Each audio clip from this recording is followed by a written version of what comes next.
Perfect Strangers theme song rolling right now. Morning, DC. First one in. Bill was here, and then he disappeared.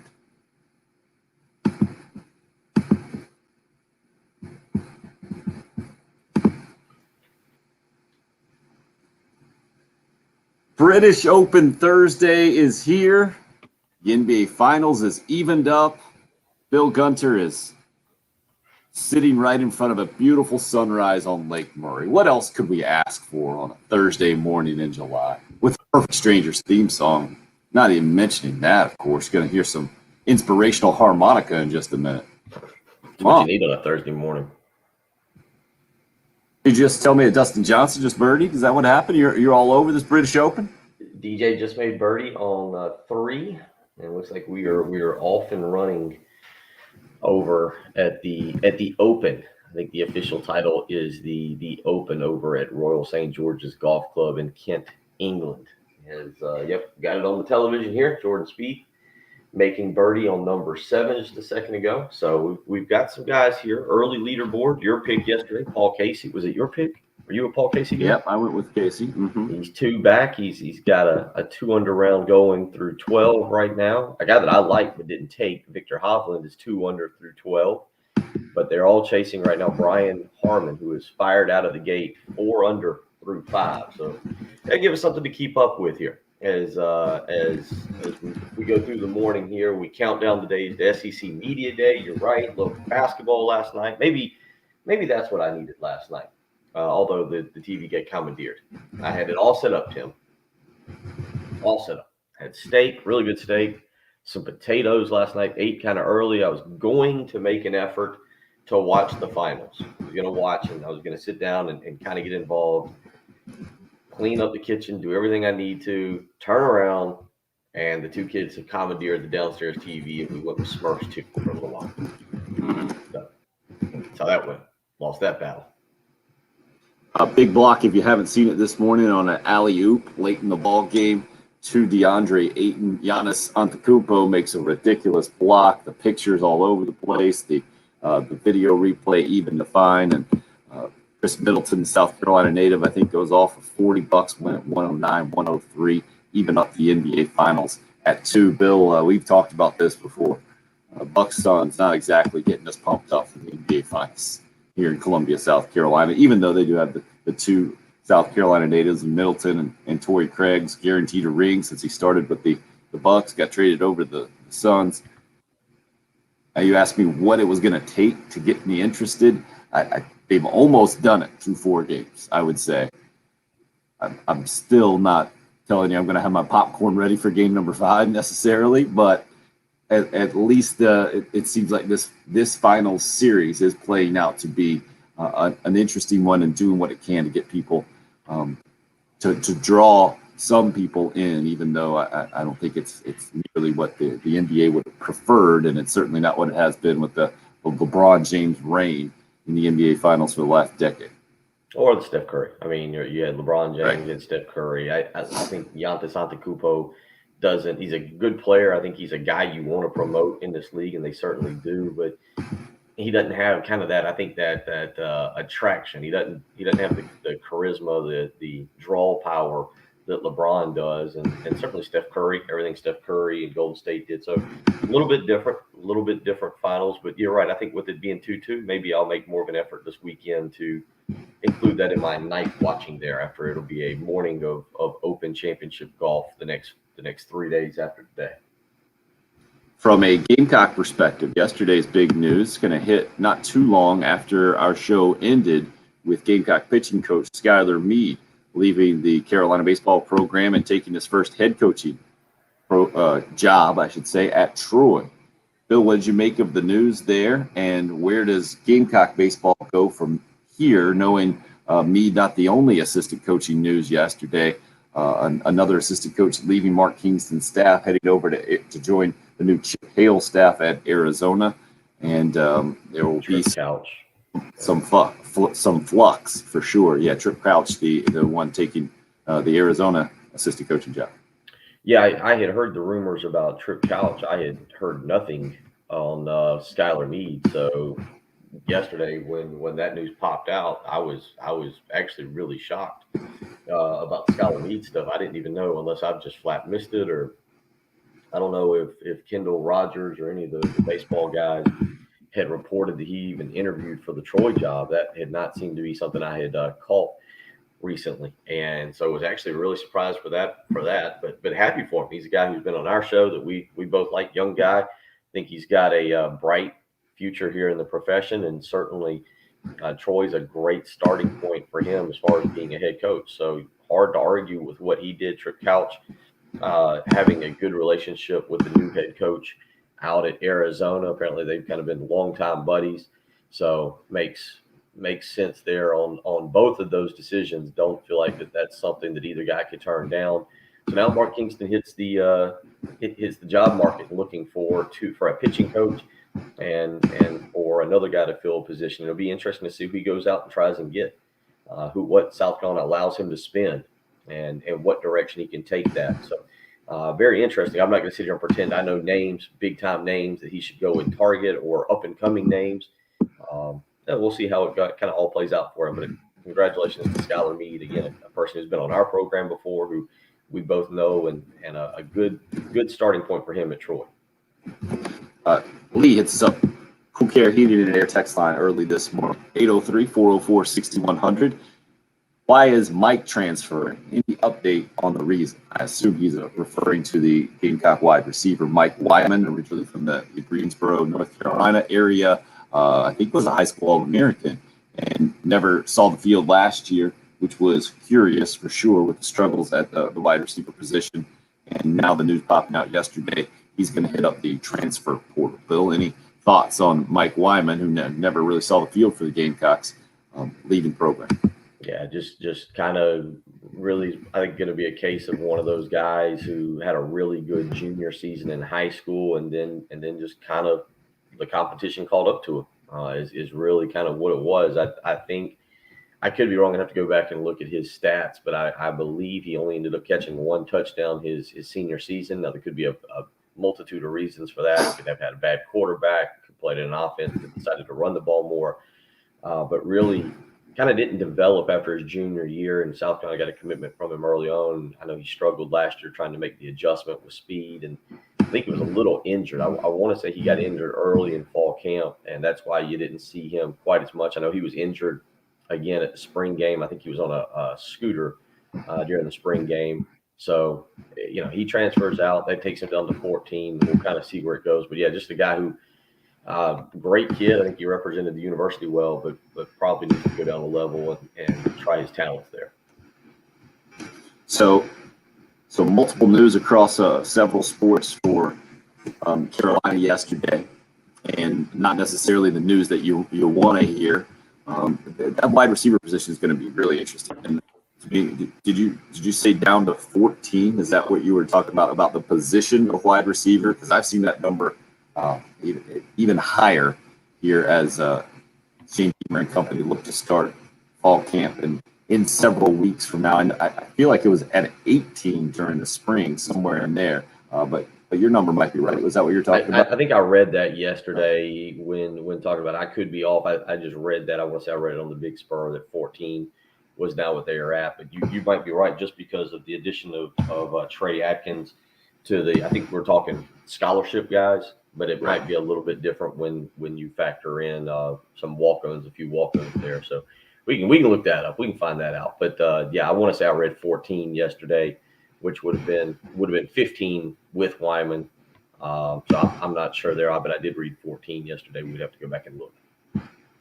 Cool Care Heating and Air text line continues to roll on. Anonymous texter said, what positions did Couch coach for Gamecock baseball? Talking about Trip Couch, and that one's a little tricky, I think, because I think it was multiple roles in Mark Kingston's career, having come with him from South Florida. Most recently, he had the recruiting coordinator title. I believe he was the hitting coach to start. And as far as which positions he might have coached on the field, I'm not sure if it was infielders, outfielders, how that worked exactly, or might have shifted through the years. But now it's going to be a different look for the Gamecock coaching staff and Mark Kingston and company moving forward. And now that these guys have gotten some other opportunities and decided to take advantage of those. Chris, up and rolling with us on the Facebook live stream, says, what is that award that Kevin Harris received? Basically, the Heisman Trophy of the state of South Carolina, given by the South Carolina Football Hall of Fame. Relatively new award. Trevor Lawrence won it last year, and Kevin Harris gets it this year, called the Rogers Blanchard Trophy, I think is what they're calling that thing. And Kevin Harris, the recipient, saw on social media yesterday that he was pleased to see that. And JJ Enigbare and Nick Muse officially going to represent the Gamecocks at SEC Media Days. That's catching you up on all the information that we got from yesterday. Right now, we want to get you a Westwood One report on the British Open.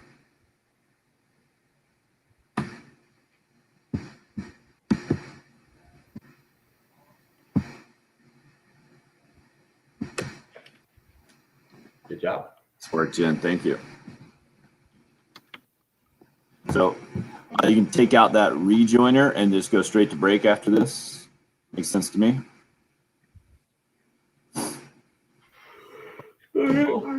Instead of the rejoiner. Let's do a little compliment here.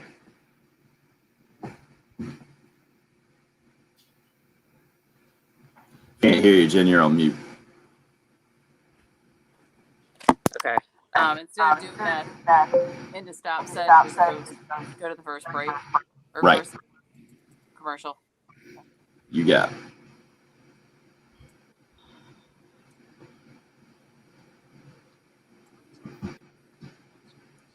Is this a 2-minute thing? It is, yes, ma'am. Okay. The 1 minute update and 1 minute spots.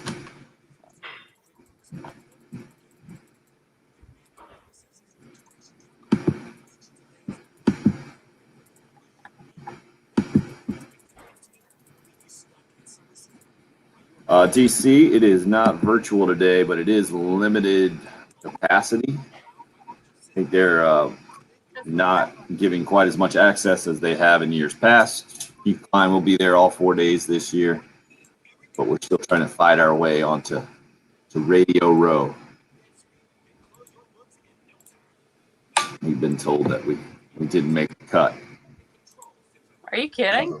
of limited capacity. Nope. Wow.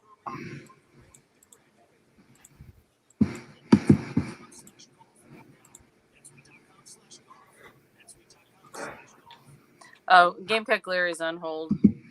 Thank you. Oh, I guess we should start this.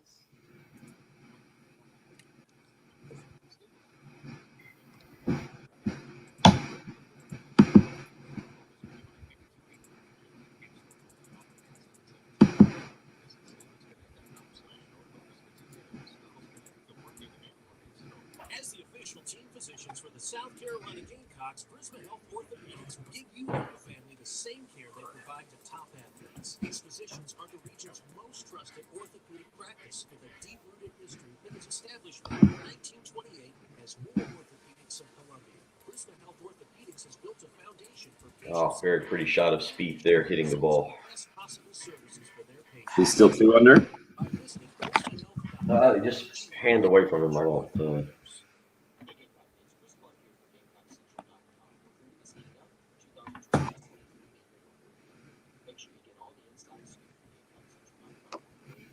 Oh, they're showing DeChambeau. Yep, Spieth is still 2 under through 7. He's on 8. He and DeChambeau are playing together.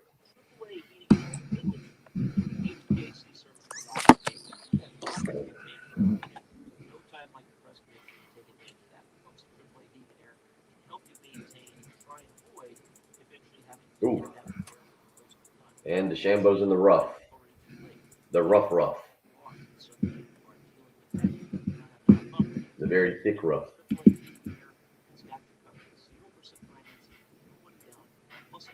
They were talking about how this is, they are showing this is the international feed.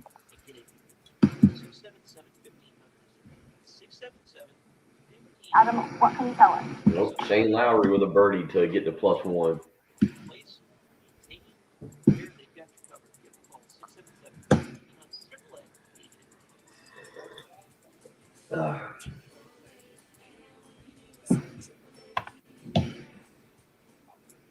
All right. So you want me to throw my great idea at you on the live stream? Everybody's gonna be a fan of this. Sure.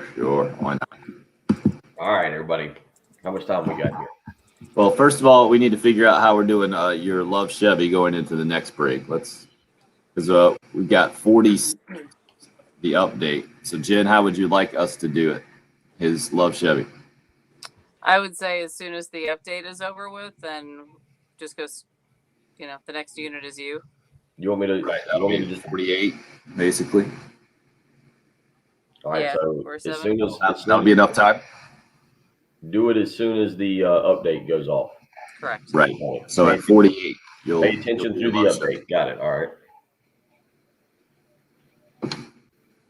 And on this right now, you're at about 2.5 minutes left in this break. All right, plenty of time to unveil a big idea.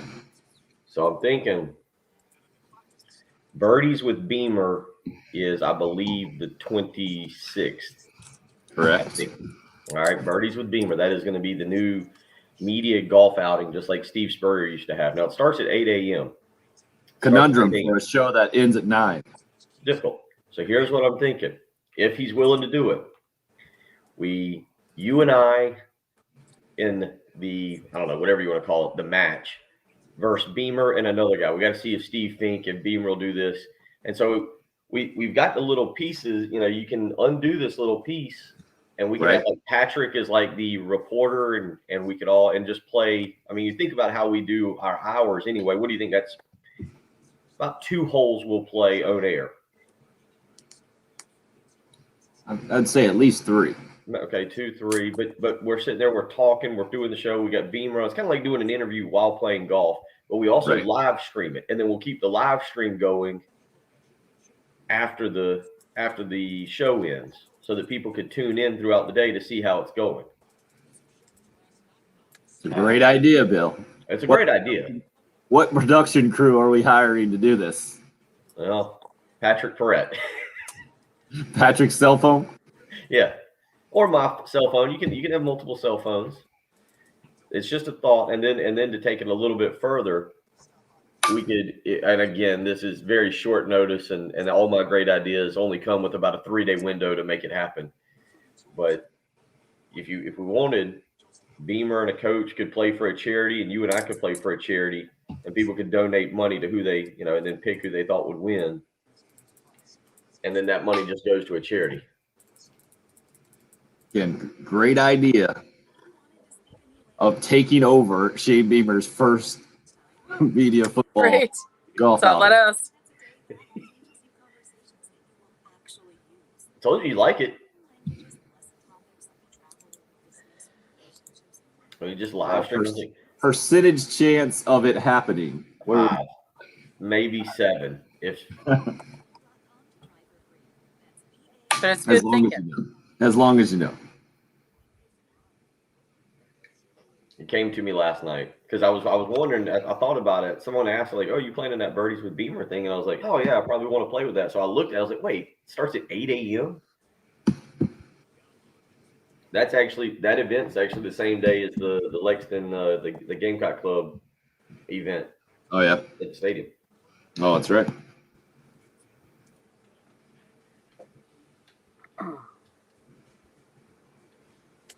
right, guys, we're up.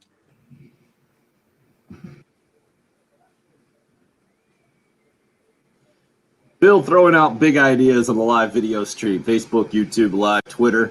Station handles at 1075 The Game. If you would like to watch the video presentation of this radio show, you do get to see sunrise, Lake Murray right behind Bill's shoulder. So that's a big bonus. And Anthony just gets us up on the YouTube live stream. Great idea. Percentage chance of happening -8%. Okay. I've never heard the -% chance. I think he's saying a less than good. Very strong translation there, Bill. It's talking about the Shane Beamer's golf outing coming up on July 26th. The conundrum for us, it starts at 8 a.m. We're working through some ideas. Bill's got big ideas. We'll see if we can maybe take some of that idea and make it happen I'm kind of the idea guy of the group. You're more of the The ideas. execution guy. And unfortunately, a lot of my ideas that get thrown at you, the execution on them is very, very difficult to pull off. The ideas get It executed. just reminds me of Wedding Crashers. I'm an ideas man. That's Bill. That's Joe. That's Bill Clinton. But just the fact that we're even talking about that is a great sign that football season is near. Also, a great sign for those of us who cover the Gamecock football program that things are a little less cloak and dagger. Is that the best way to put it? Less guarded, I think, is probably the most fair way to put it. And it's not like they're going to bring a playbook with them and just page through it, go through it with us. Marcus Satterfield's not exactly going to have his group and just tell them exactly what's going to go on. But just the fact that we have a little bit more interaction with this coaching staff. And we talked about it with Otis Rawl, the president of the Lexington County Gamecock Club yesterday, was talking about it's not that Will Muschamp wasn't willing to do that or personable when he was around others.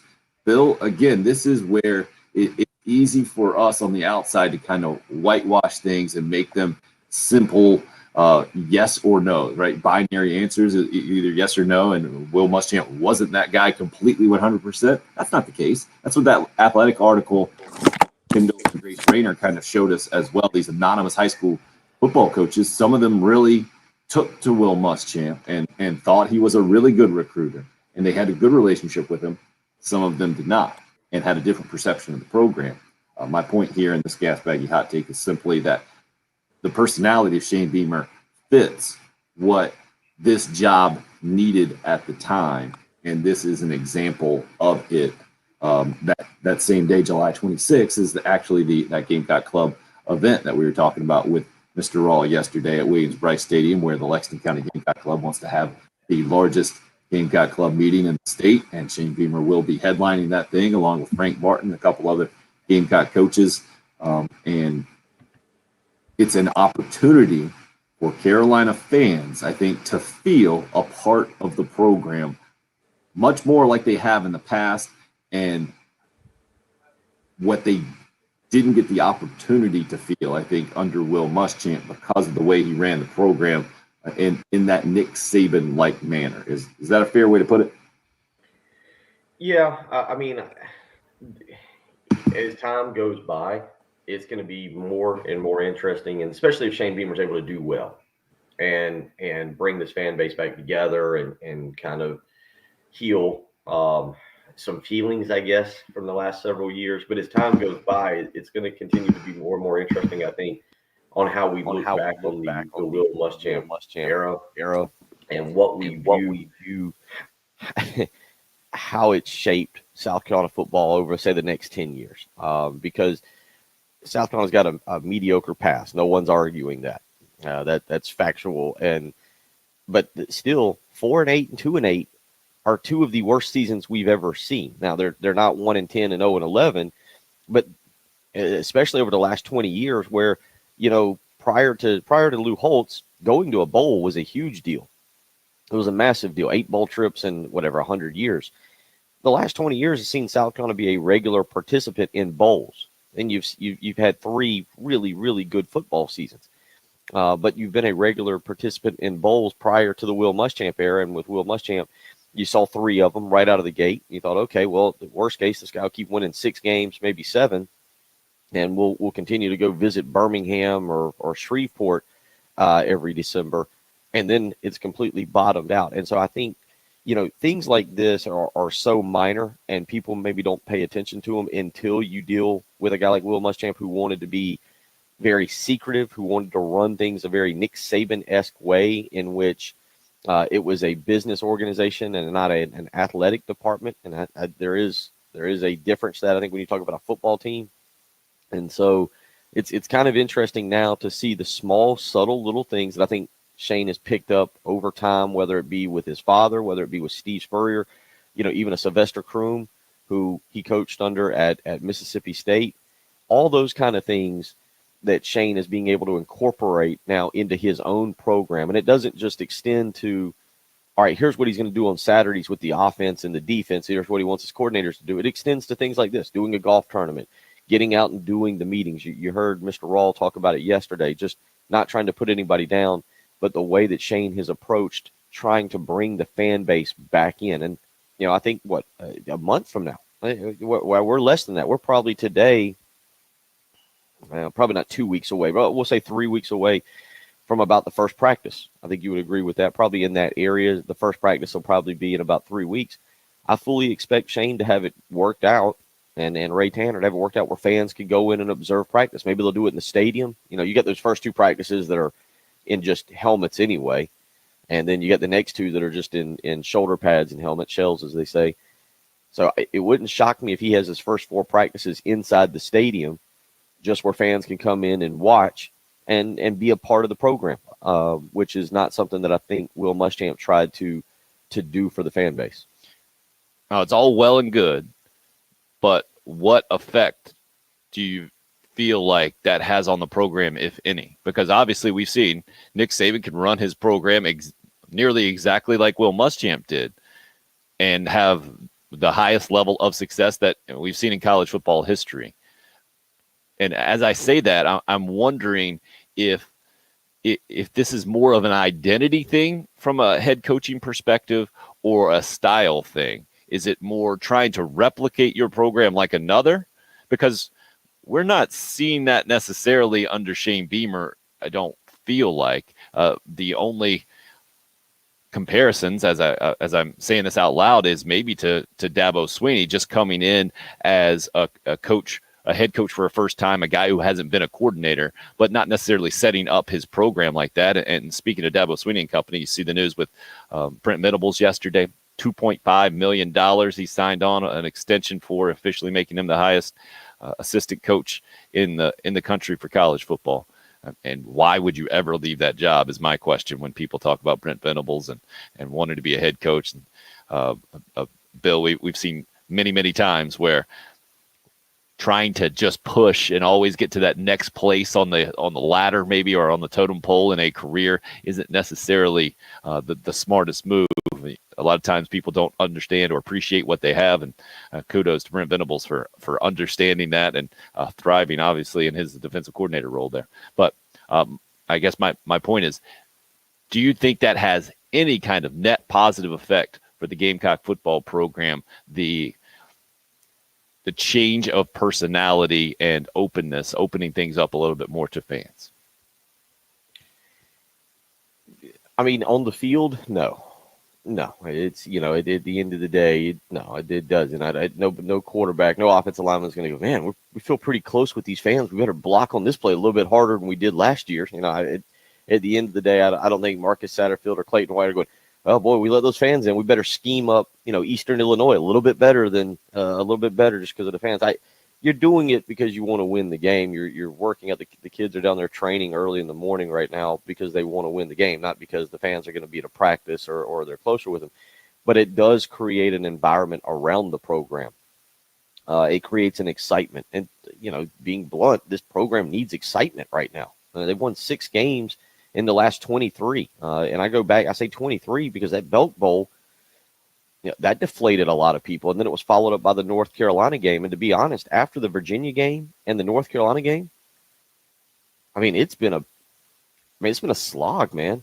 It's hard for people. I think it was after the North Carolina game, it was hard for people to get excited for the Charleston Southern game. And people tried to rally and get excited for the Alabama game. But after the North Carolina game in particular, I think a lot of people were just done. And when you check out for almost 2 years, energy and excitement, you can get it a little bit with great press conferences, but I think you've got to continue, a coach has got to continue to find ways to get his message to the fan base because, Tim, it wasn't just last year, obviously on the field stunk. There's no questions asked about that. 2-8 is what it is. It was also a weird year just obviously with COVID, not being able to go to games, not being able to tailgate, just across the board for everybody. It was a great job by the players everywhere to give us a college football season and the coaches. But I think even for those that would have gone to 10 games if they could, the people who like to travel. It was a strange year. But I think a lot of people have checked out on South Carolina football after the Belk Bowl. Maybe they got a little bit invested for the North Carolina game, going back to Charlotte. And then when you lose the game, man, I think a lot of people have just absolutely been checked out for 2 years. And so, yeah, doing stuff like that does create an excitement around your football program that needs to be there. That excitement from your fan base needs to be there. But in terms of own the field stuff, I don't know. I don't think that opening practices up or doing great media tours or anything like that necessarily helps. To me, this is a culture thing, right? What kind of culture does your program have? And you can overstate that and kind of reverse engineer it, right? And go to winning programs and just automatically assume the culture there is good, or go to a losing program and the culture there isn't good.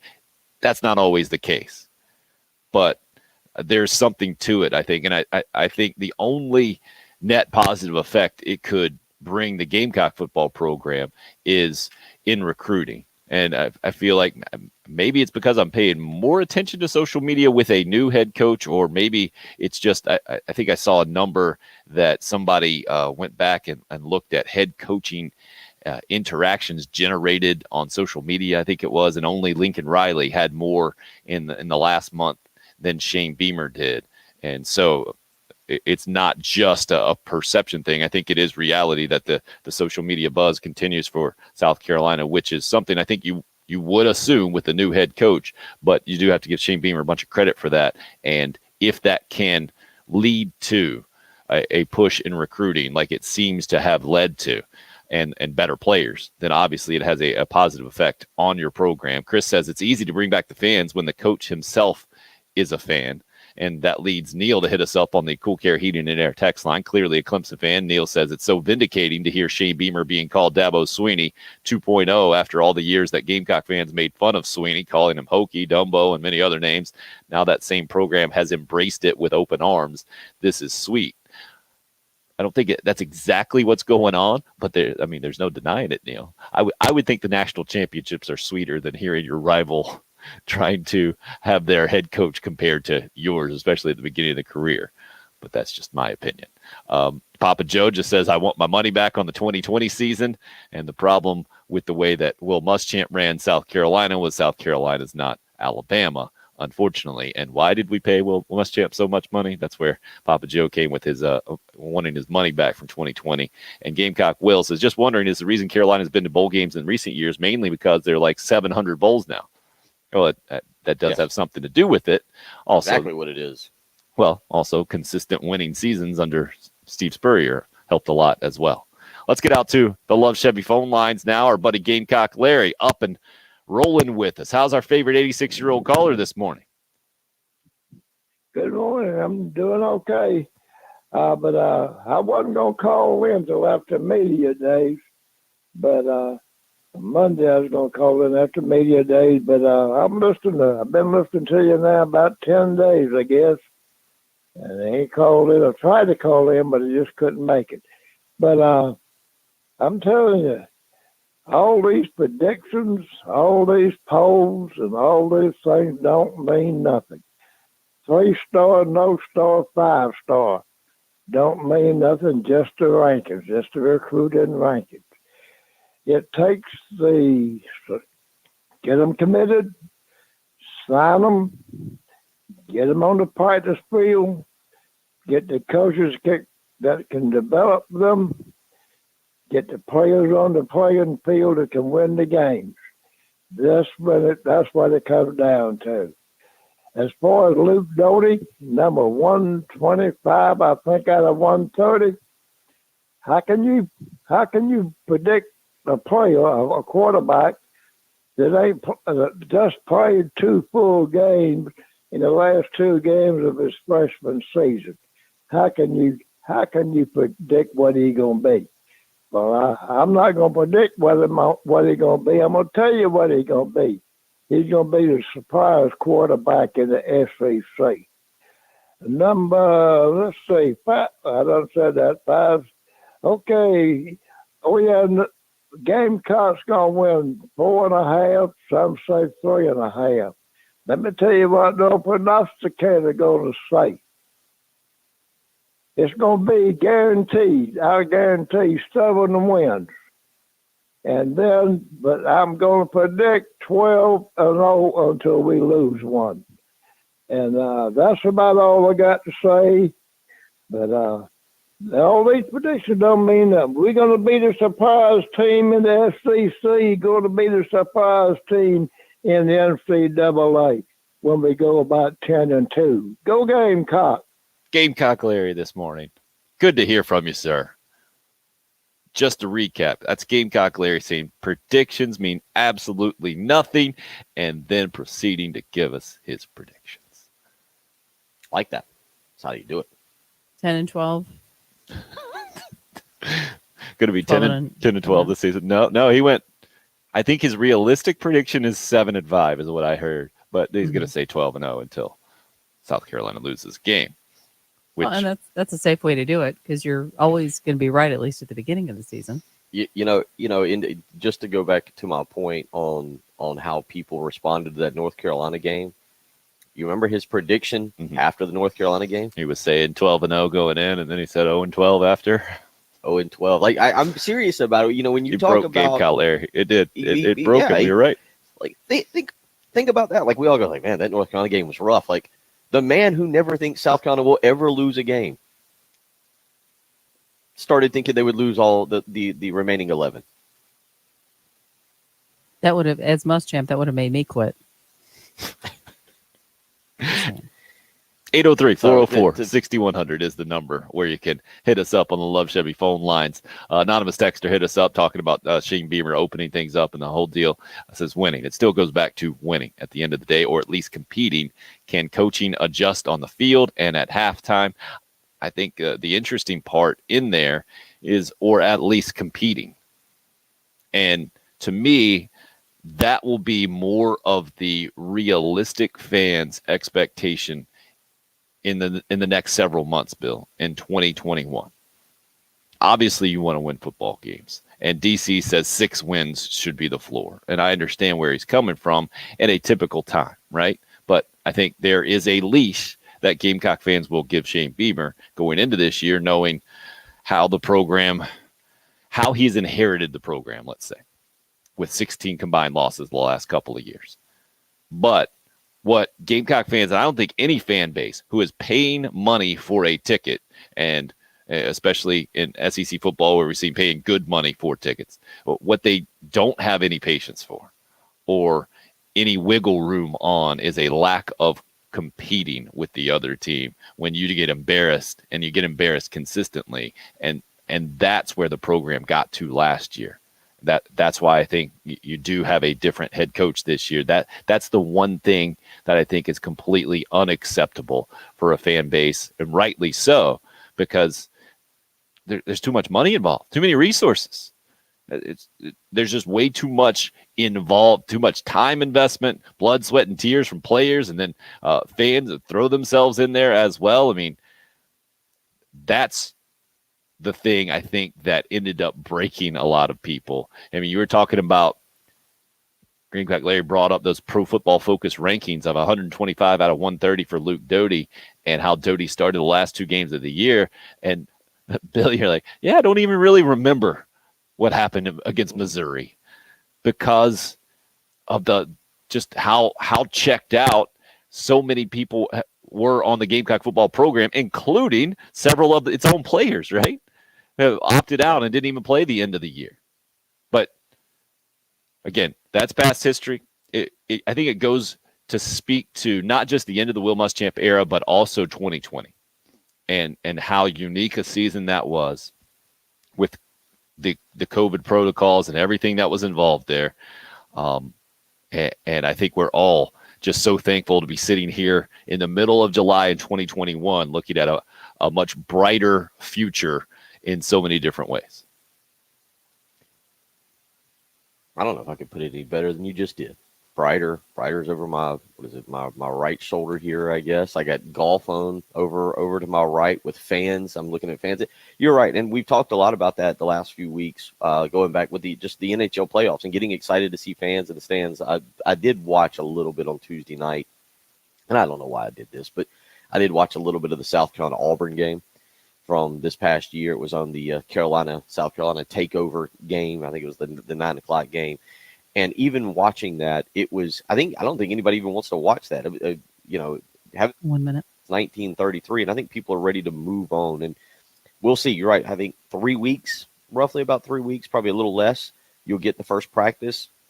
And you brought up something that's interesting, and maybe we'll get into here in a few minutes, but getting into the excitement of seeing a new coaching staff have to make adjustments on the fly in a game, I think will be very interesting. I can't take credit for that one. That one was a text in on the Cool Care Heating and Air text line at 803-404-6100. Looking forward to hearing many more of your thoughts on Gamecock football as we roll on. Gamecock baseball maybe as well. Skylar Meade, the pitching coach, leaving the program yesterday, getting his first head coaching job at Troy. Trip Couch, another assistant for Mark Kingston, his entire tenure at Carolina came with Kingston from South Florida, moving on as well, taking an assistant coaching role at the University of Arizona. Plenty of Gamecock things to talk about, but right now I want to get you a Westwood One golf update, round one of the British Open. Westwood One Sports presents this special report on the 149th British Open, sponsored by Fidelity Wealth Management.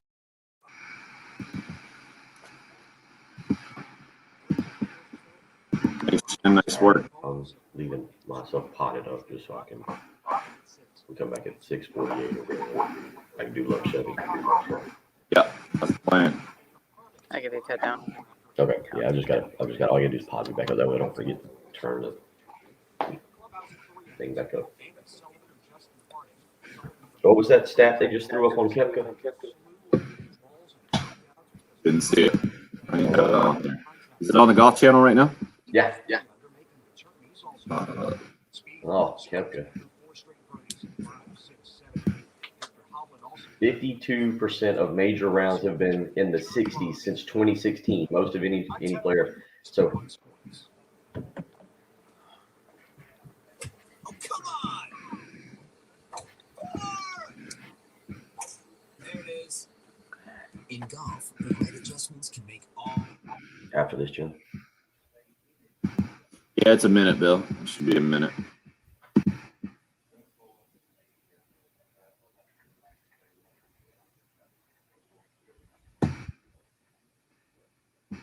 After this.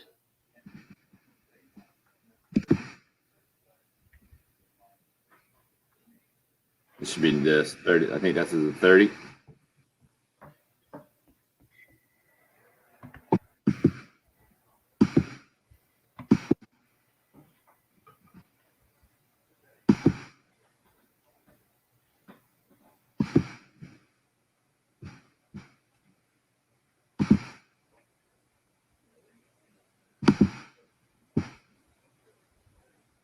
Oh man, great morning. Actually, it's just going to be a great several days of golf, and then this football discussion's got me thinking about tailgating. And when you start thinking about tailgating, you better start thinking about the vehicle you're going to use to tailgate. I mean, you might have to need something big to tow a grill out there, maybe the cornhole boards. You know what? What you need to do is go visit Love Chevrolet. Find that new tailgating vehicle. Football season is just around the corner. You want to make sure you're ready for it by tailgating in style. And at Love Chevrolet, you have 14 acres of brand new Chevys to choose from to find that perfect tailgating vehicle. Whether it's here at home or on the road, make sure you've got a quality, reliable vehicle, not just to get you to the game, but also to do a little bit of tailgating in. 14 acres of brand new Chevys over at Love Chevrolet.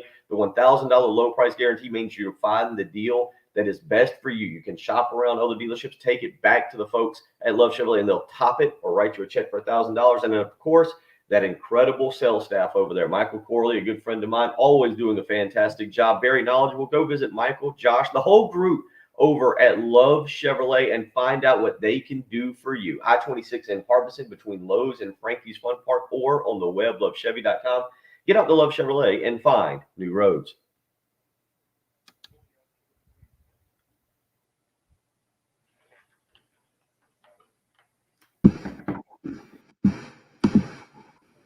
So you heard me say that stat about Koepka?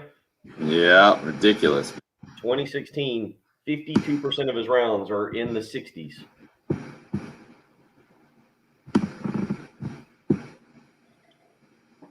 All right, DJ's in there so far, early on, good-looking leaderboard. No doubt.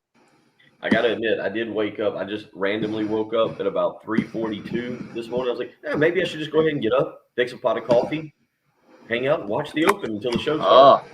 And Beautiful. then I thought, that sounds like an awful idea. I'm going back to Oh man, should have done it. I will admit, I had a dream last night that the SEC Media Day was in California, and he had gone out there, and we had a last-minute issue, and you were making me drive all the way out to California. Nice. And In like, the Hummer? I can't rememner that part. I like, there's just little things like Tim was like, "Look, you have to drive. We can't get the equipment to him any faster. You're gonna have to take it out there."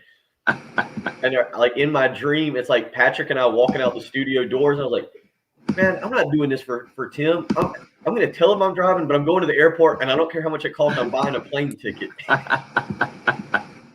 That's awesome. What I a rebel. woke up and I was like, "What kind of weird dream was that, man? I gotta take a couple days off."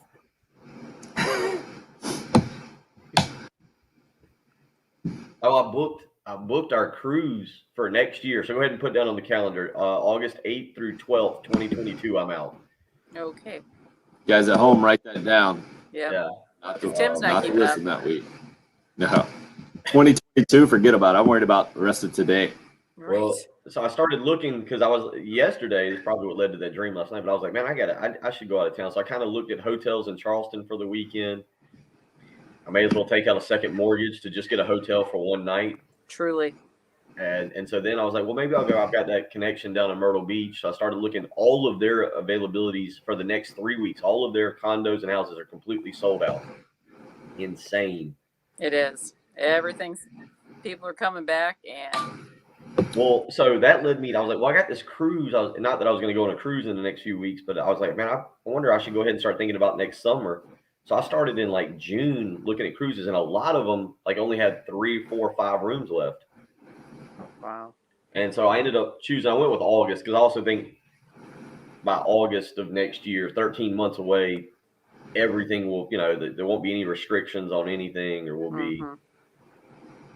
So I went ahead and booked that. We go to Nassau, perfect day at Coco, Greater. What's the Greater? It's Greater Bahamas or whatever. I can't remember what it was. Watch out, they'll braid your hair. Huh? Yeah. That's what I'm gonna start growing. I'm not gonna. You can't see it, but I'm gonna grow my beard out and have my beard braided. Okay. Because, they will. They will come up to you and, braid your hair and, because they want to get tips or whatever. And it's like, can you get your hands off my hair, please? Thank you. Well, I might let them do that to Ansley then, There you go. because She would probably love that. it's a me Ansley Austin trip. Me and the 2 kids. Look There you out, go. high seas of the Caribbean. What is it? The Bahamas. We're coming down. David's got a great idea there. That's your reality show, Bill. The RV. So a buddy of mine up at LJ's bought his son does motocross.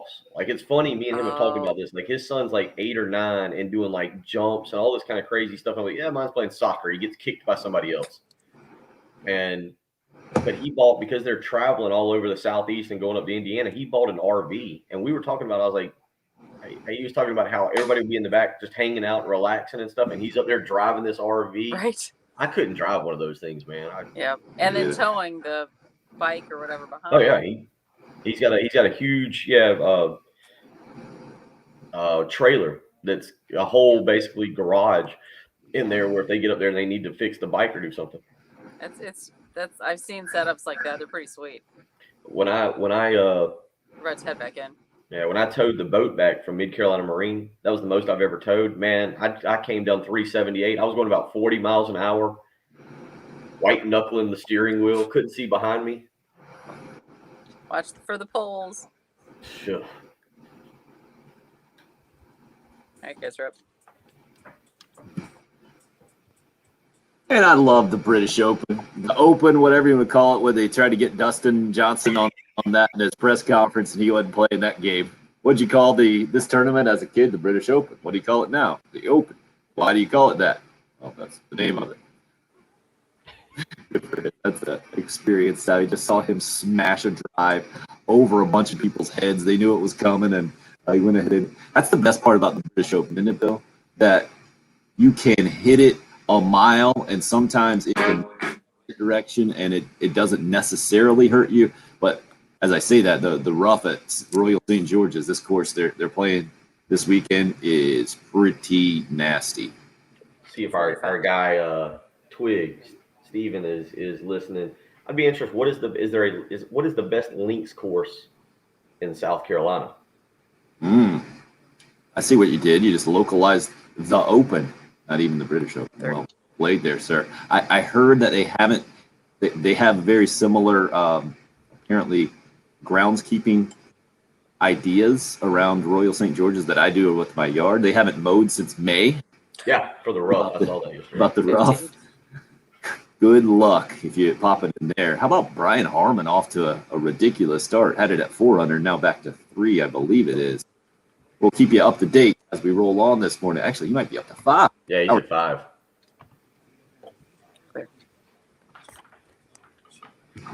I was watching this recap and I put him up at 3. Didn't realize it was a recap at first. Yeah, you caught me on guard when you said 3. I was like, I just looked, he was at 5. David, I don't know if I can get used. I've got to work on towing that boat a little bit more. When I bought it, I was like, oh, this will be fun. I can take it down to Charleston maybe, and tow it down there and go in the waterway, go in the harbor. I couldn't get on. It would take 3 hours to get down I-26, 4 hours probably to get down from Lexington to Charleston, towing that boat. The money invested that you have, that would make me nervous. Yeah, I just worry about just doing something. My thinking is the hitch is going to pop off of the car For sure. and just go across 3 lanes and take out 4 other cars, something like that. I don't really worry about me doing something stupid. I worry about something I forgot to do. Mm-hmm. Harmon just made bogey, so he's now at 4 under through 9. Yeah, I got Spieth walking off right now. Is that where you are? Or how far behind am I? They're just showing the replay of Spieth out of the rough, what I'm seeing. Yep, he just chopped it out of the rough there. He's staring at it. It's rolling up on the green. You watch it on TV or you watch it on your computer? Just the computer is all I have now. DeChambeau in the rough. Is that where you are? So I'm a little bit behind you. I'm the streaming service here. Still catching up from yesterday, huh? No, just this streaming. Yeah, the internet around here is not. It's weird here. I need to. Good Lord, Chris. 36-foot travel trailer. I guess mine's in the boat is probably the trailer on the boat with the boat's probably 30 feet. Wow. I struggle driving a minivan.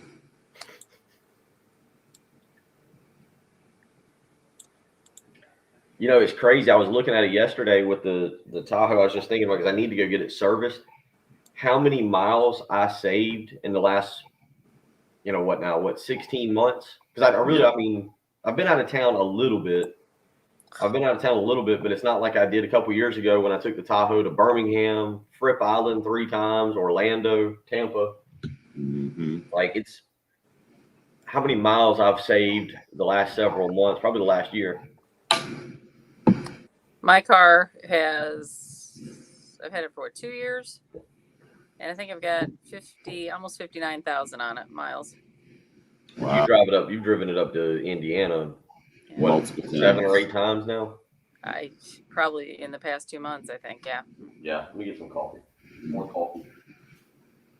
But I always get the high mileage discounts, when you pay for your license plate. So, there's that bonus. Big score. That's right. $40. Woo!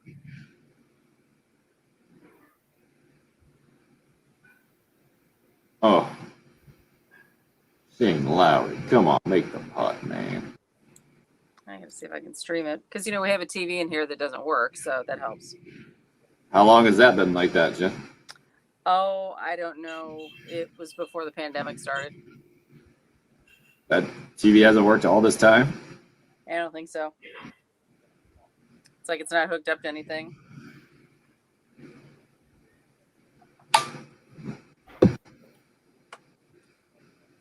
Unless something is. Well, it's been a while since somebody's used it. That's pretty dusty.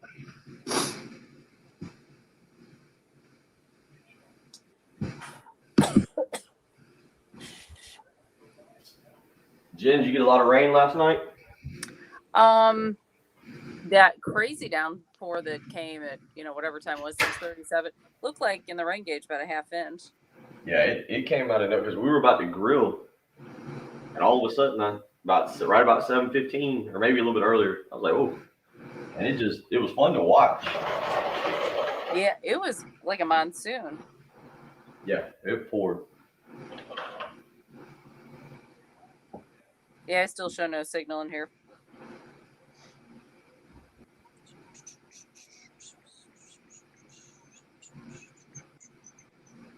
A big controversy is going on up here. Somebody shot a goose yesterday. Uh-oh. Yeah, like they got people trying to look on their security cameras to see if somebody can see where it came from, who did it. So the scandal is called Duck, Duck, Goose. Oh, Wow. doesn't sound like there's much of a controversy. They're just trying to find whoever did it. Yeah, it's a whodunit. Wow.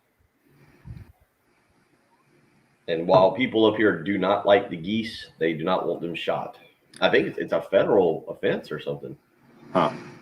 Or it's something you can't go around shooting geese.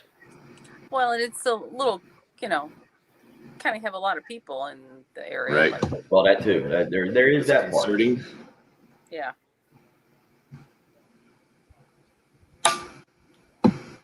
So, Jen, all 3 breaks this hour. So,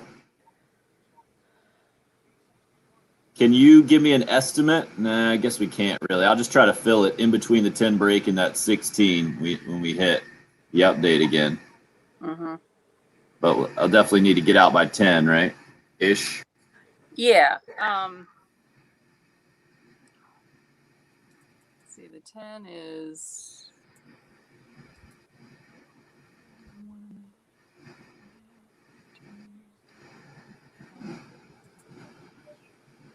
It's about 3:45 with like the return. Gotcha. So yes, you'll come out and then take us into it, correct? Take us into the open update. Yeah, I think that'll be the way we do it, unless we get pressed for time, which we inevitably do, but hopefully not.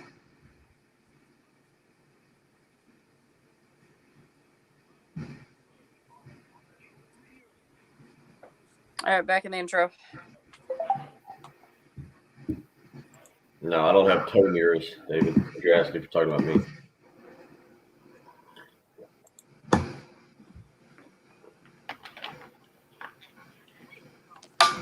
Yeah, we do. We need to go golf sometime. Bill, check out Rooster P's text.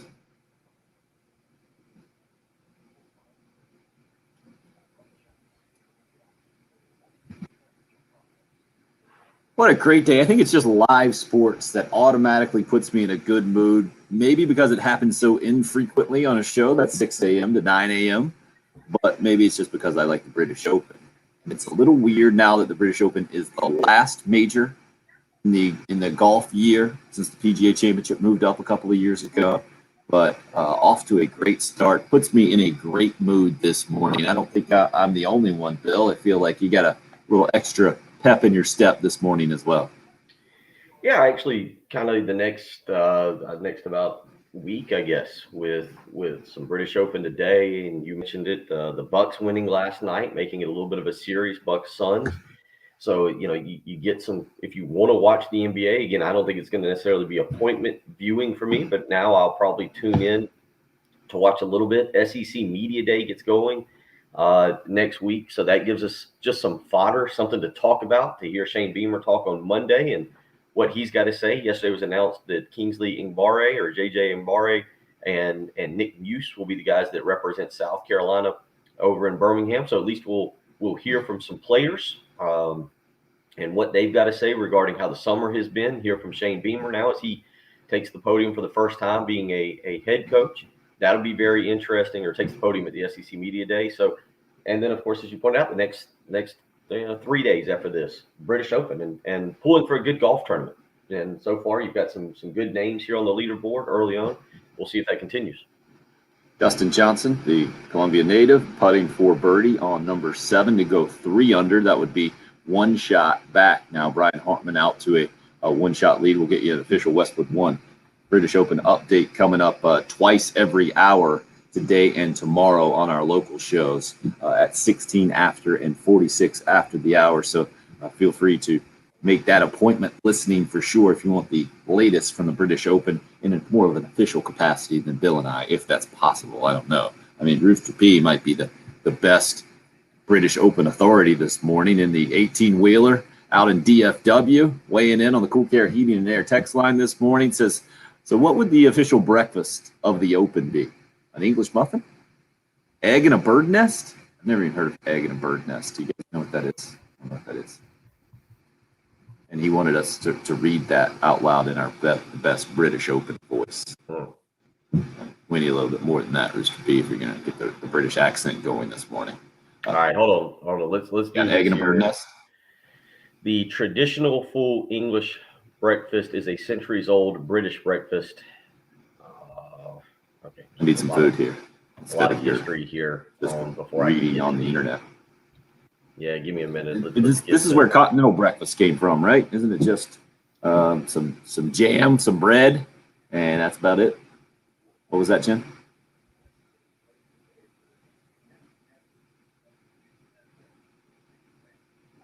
Right. I've heard that, but why is it a bird's nest? I'm guessing you got to add something in there. That's called something a little different. That's not the bird nest. All right. All right, here we go. Finally, it took about 37 paragraphs to get to the actual breakfast. There was a complete breakdown on where this all came from. The common full English breakfast is a substantial meal consisting of back bacon, eggs, British sausage, baked beans, fried tomato, fried mushrooms, black pudding, and fried or toasted bread. I love the frown on Jen's face. She is just unhappy with that explanation for sure. Right? I've heard that one. Beans and Toast is where Chris was weighing in on the Facebook live stream. We're up and rolling on the video stream on Facebook, YouTube Live, Twitter as well, at 1075 The Game, the station handle where you can find us most easily, I should say, as the sun continues to rise on Lake Murray over Bill's shoulder. Now, Tim, here is something that people may like a little bit more. This is a Golf Digest article from July 19th of 2018. All right. The title of it, British Open 2018. 11 scotches to drink for breakfast while watching the Open. There you go. Now you're playing. Oh, especially, I think 1:30 a.m. was the official first tee-off time over at Royal St. George's this morning.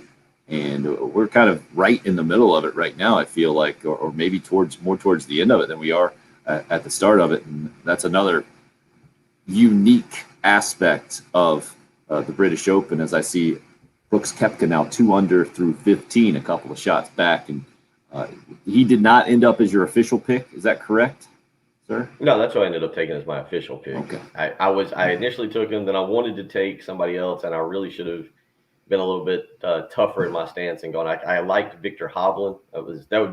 He's not a long shot pick. I think because of his name and people still aren't completely familiar with him. I don't think he would be a guy that a lot of people would end up taking. But I really did like Victor Hovland. He was 2 under a little while ago when I looked. I don't know if he's still hanging around there or not. But yeah, I ended up going with Koepka. And I read the stat off air. They showed Koepka just a little while ago. Since 2016, Koepka has had 52% of his rounds in majors be in the 60s. That is obviously a leader in that little statistic. And again, he's on pace right now to potentially do it again. 2 under through 14. Hovland is 3 under through 16. You got 3 guys who are actually in the clubhouse right now. Andy Sullivan, Justin Harding, and Danny Willett have all posted 67s. They're 3 under this morning. So there's your current guys in the clubhouse with 3 under, and then you got a bunch of other guys on the course. Yeah, Jordan Spieth in that group at 3 under, just 1 shot back, and Dustin Johnson in the group, he missed his birdie putt, so he stays at 2 under, and is tied for 9th as you hear some of the Love Chevy phone lines action at 803-404-6100 is the way to call us or text us to get in on the program. For the Gamecock perspective, yesterday, a pretty notable day in several different ways. A little movement for the football program. Former 4-star wide receiver recruit from the state of North Carolina, Mike Wyman, entering the transfer portal, going to leave Shane Beamer's program. And Gamecock football, from the Gamecock baseball perspective, was a couple assistant coaches leaving Mark Kingston's staff, and pitching coach Skyler Mead getting his first head coaching job at Troy, and recruiting coordinator Trip Couch going to Arizona. So we will get into more of that. Who knows where else our college football typical discussion will take us this morning. Glad you're a part of the program, however you're doing it. 803-404-6100. Again, if you would like to weigh in, it's the early game here on 107.5 The Game.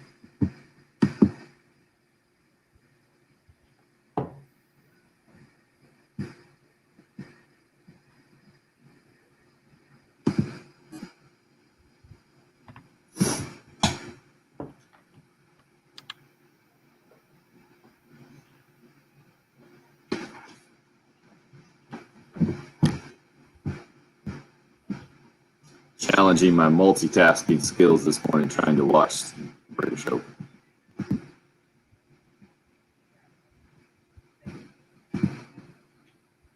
Oh, you're gonna throw texting in the mix? That's the one thing I can't do very well at all during the show.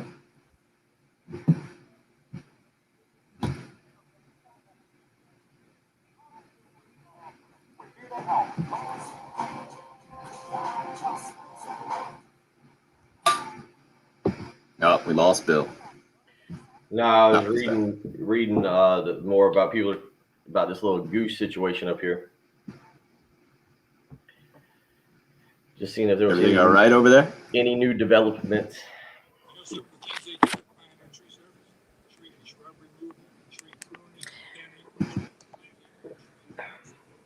I'm not Actually, hearing you if you're talking, sir. The way the time. Oh wait, no. Oh. Never mind. That's weird. So, Bill, thumbs up. You are trying to talk to me, right? I see that your mic's on. I'm just not hearing you at all. No, I'm listening. I was just saying I was reading about the goose situation, then I was listening to y'all, and then I turned and started watching Hughes just rolled in a long birdie putt. Yep, Mackenzie Hughes goes to 4 under. What am I hearing here?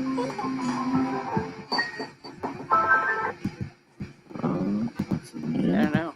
All right. Weird. So coming back in, probably have about 45 seconds.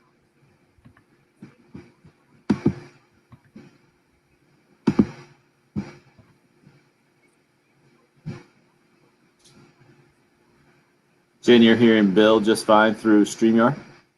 Sadly. Thank you. See, I'm not hearing you either. Uh-oh. It's my YouTube TV has, It's taking over your. or maybe I accidentally hit mute on this thing, but I don't think so. So I guess at this point, Bill, we'll just start talking about Tim until he, can hear us again. It's true. It's a good point. Sorry, I still can't hear you. Yep, that's a real shame. So now I need to start with my. And the good part is you can't tell that I'm talking because I'm in the dark, so you can only see my head move if I do some kind of head movement. Exactly. I'd had like these cards at one time, so I need to like start having some of that again.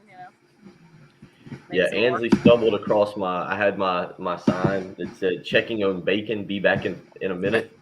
And she couldn't figure out what that was for. I was trying to explain the other day.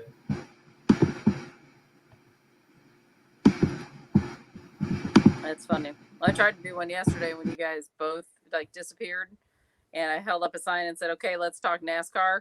Oh boy. But he had turned it on, like turned the signal on, so like nobody would be able to hear me. I think that was on purpose.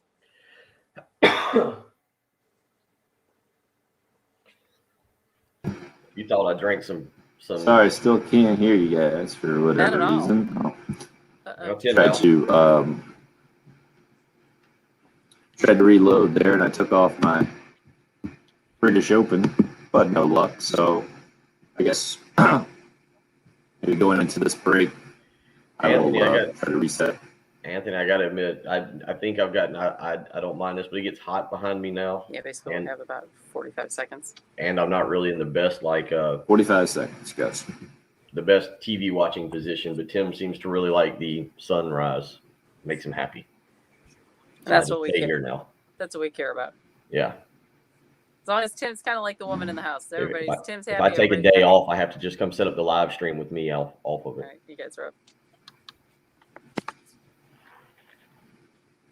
I don't know if we're going to be able to do it, but I think we can try to do it, Bill, with the news that Mike Wyman, the 4-star recruit out of the North Carolina area, is transferring out of the program for Shea Beamer Company. Let's try to break down what we think that receiving depth chart will end up looking like here in a couple of weeks for Gamecock football. You up for that in a few minutes? Yeah, I could be a part of that discussion. All right, first we're going to get the professional update from the British Open. Here's the guys from Westwood One.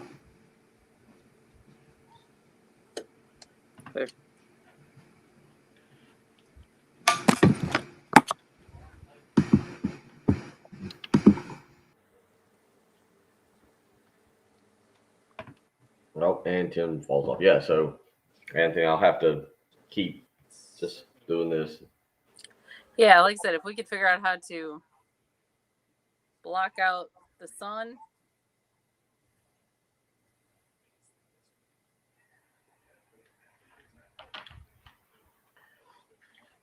The other angle, it was nice yesterday when my internet went down and I wasn't on the live stream. I was able to move around a little bit.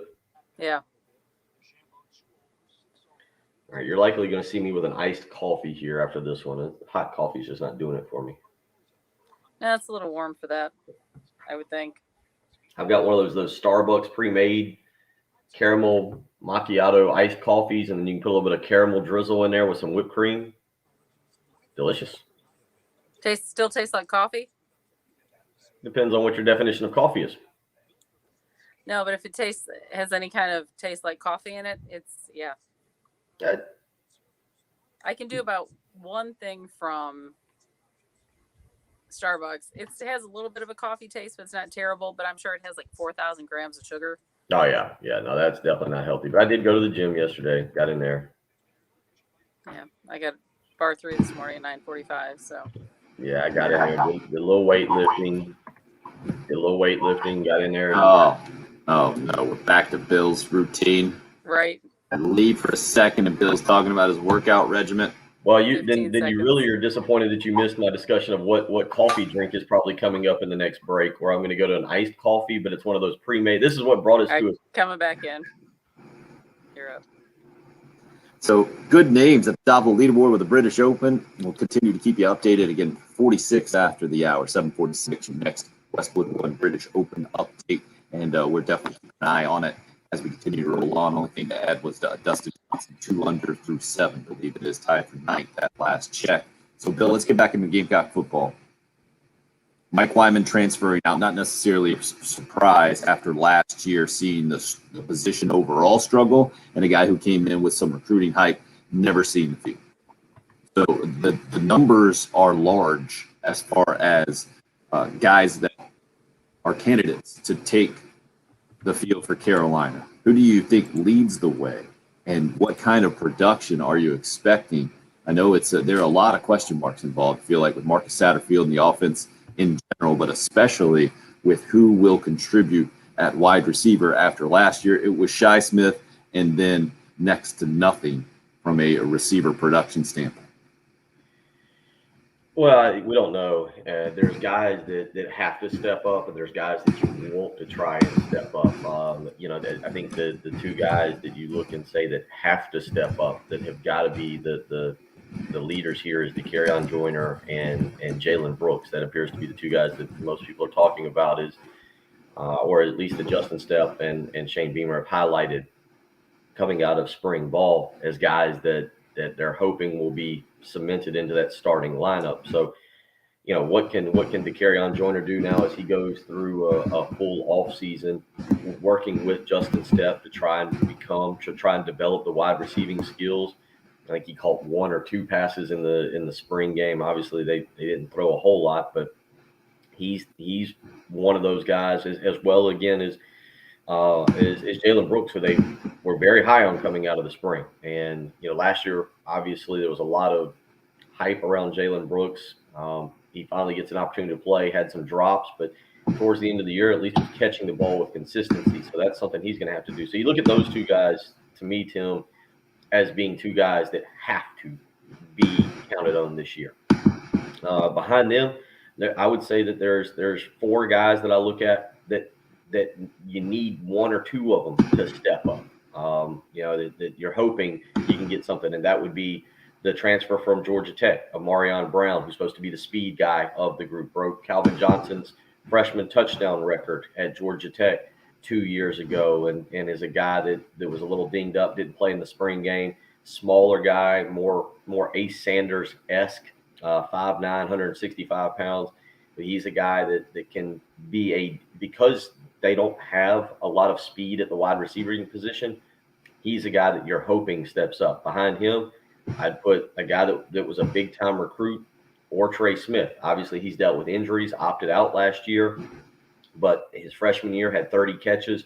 Looked like a guy that you might be able to count on, that might kind of follow in that big physical receiving mold that South Carolina's had over the years with Alshon on to Brian Edwards.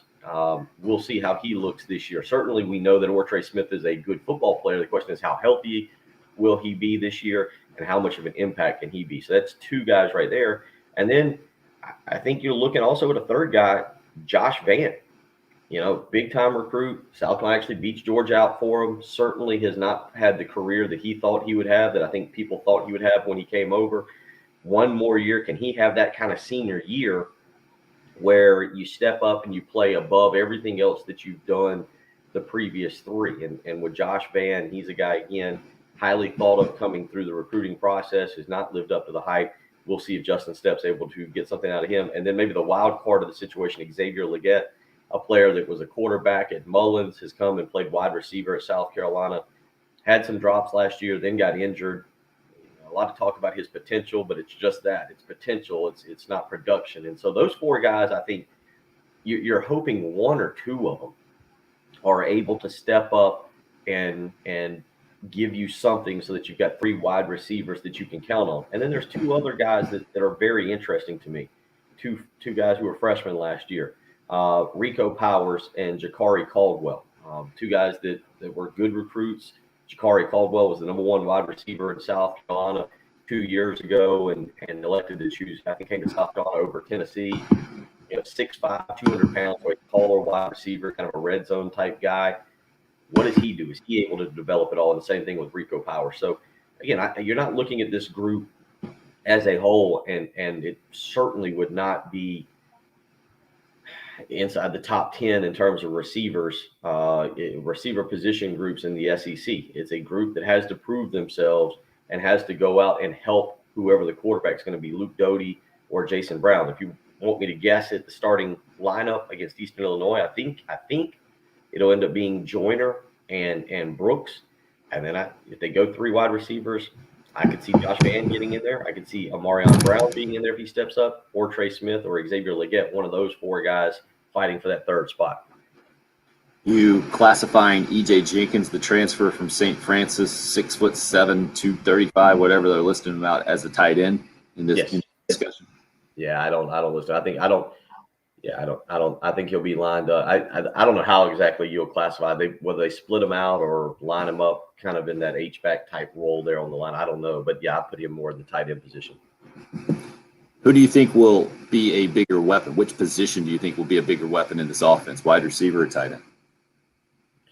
I think, right now there looks to be more potential at the tight end position and guys that can make plays. Nick Muse did make plays 2 years ago before the ACL injury. E.J. Jenkins is certainly an interesting player. Having done it at St. Francis doesn't mean you can do it in the SEC, but 6'7", 245 is, you can't coach that. Can he go out though and compete against SEC linebackers and defensive backs? Jaheim Bell is a guy that we saw play tight end last year, but played running back in the spring game. Appears to be a guy who can kind of do a multitude of things for you.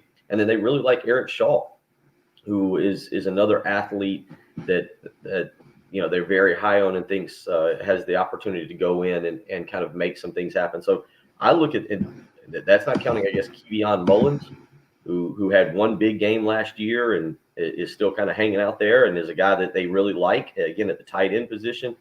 So there's a bunch of opportunity, bunch of bodies there. We'll just have to see if who steps up and who can kind of help Nick Muse, because he is, at the end of the day, Nick Muse is still the only proven production-wise tight end they have. You've got a bunch of guys that are very interesting. Shaw and E.J. Jenkins are the two that I'm looking at the most that at that tight end position, but no proven production from them yet. Yeah, I'd say it's fair to say no. As a pass catcher, Nick Muse is the only proven guy, at least from an SEC perspective. I guess if you want to give Amarion Brown that credit from his freshman season at Georgia Tech, breaking Calvin Johnson's touchdown record for sure is something, but then regressing and leaving the program after that, I think puts him in a position where he needs to prove himself again and do it in a different uniform for the Gamecocks.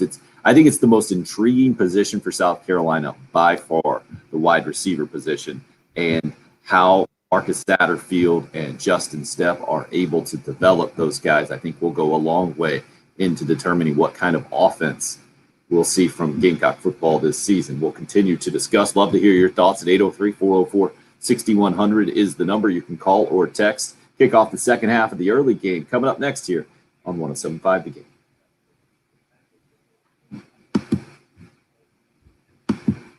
Nothing here, right?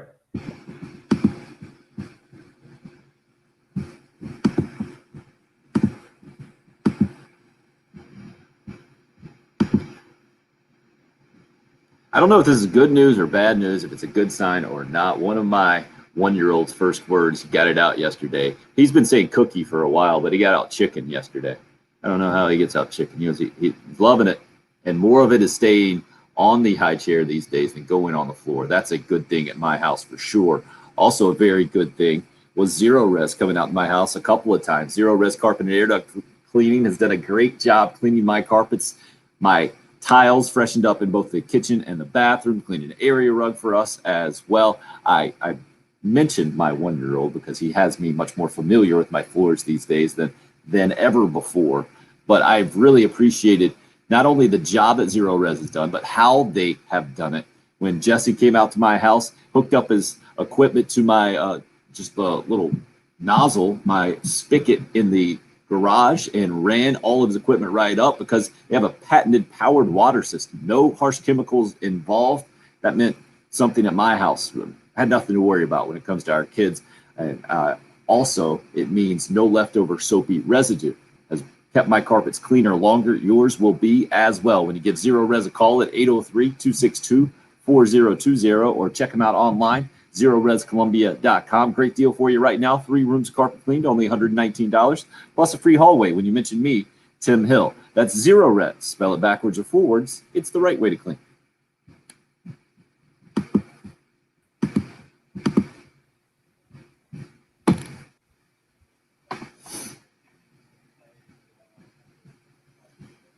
All right, I'm going to try to turn the British Open back on. All right. Hopefully I won't lose you guys audio-wise like last time.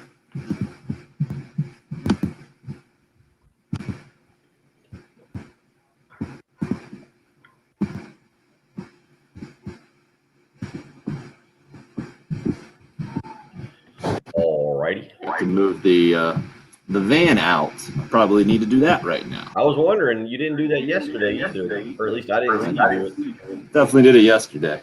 We'll do it right now. I was wondering how the flag football camp was going. Where's he going? Move the van out, Oh, that's right.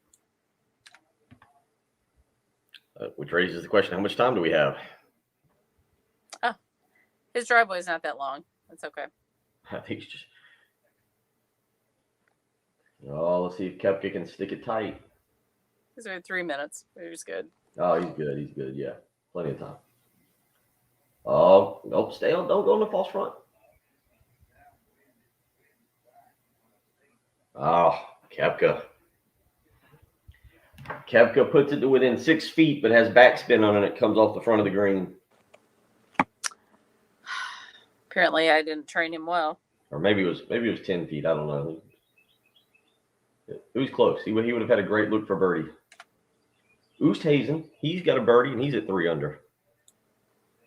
Nice. 3 birdies in a row. That's not a turkey, is it? I believe it is, actually. Is it not? Have to look that up.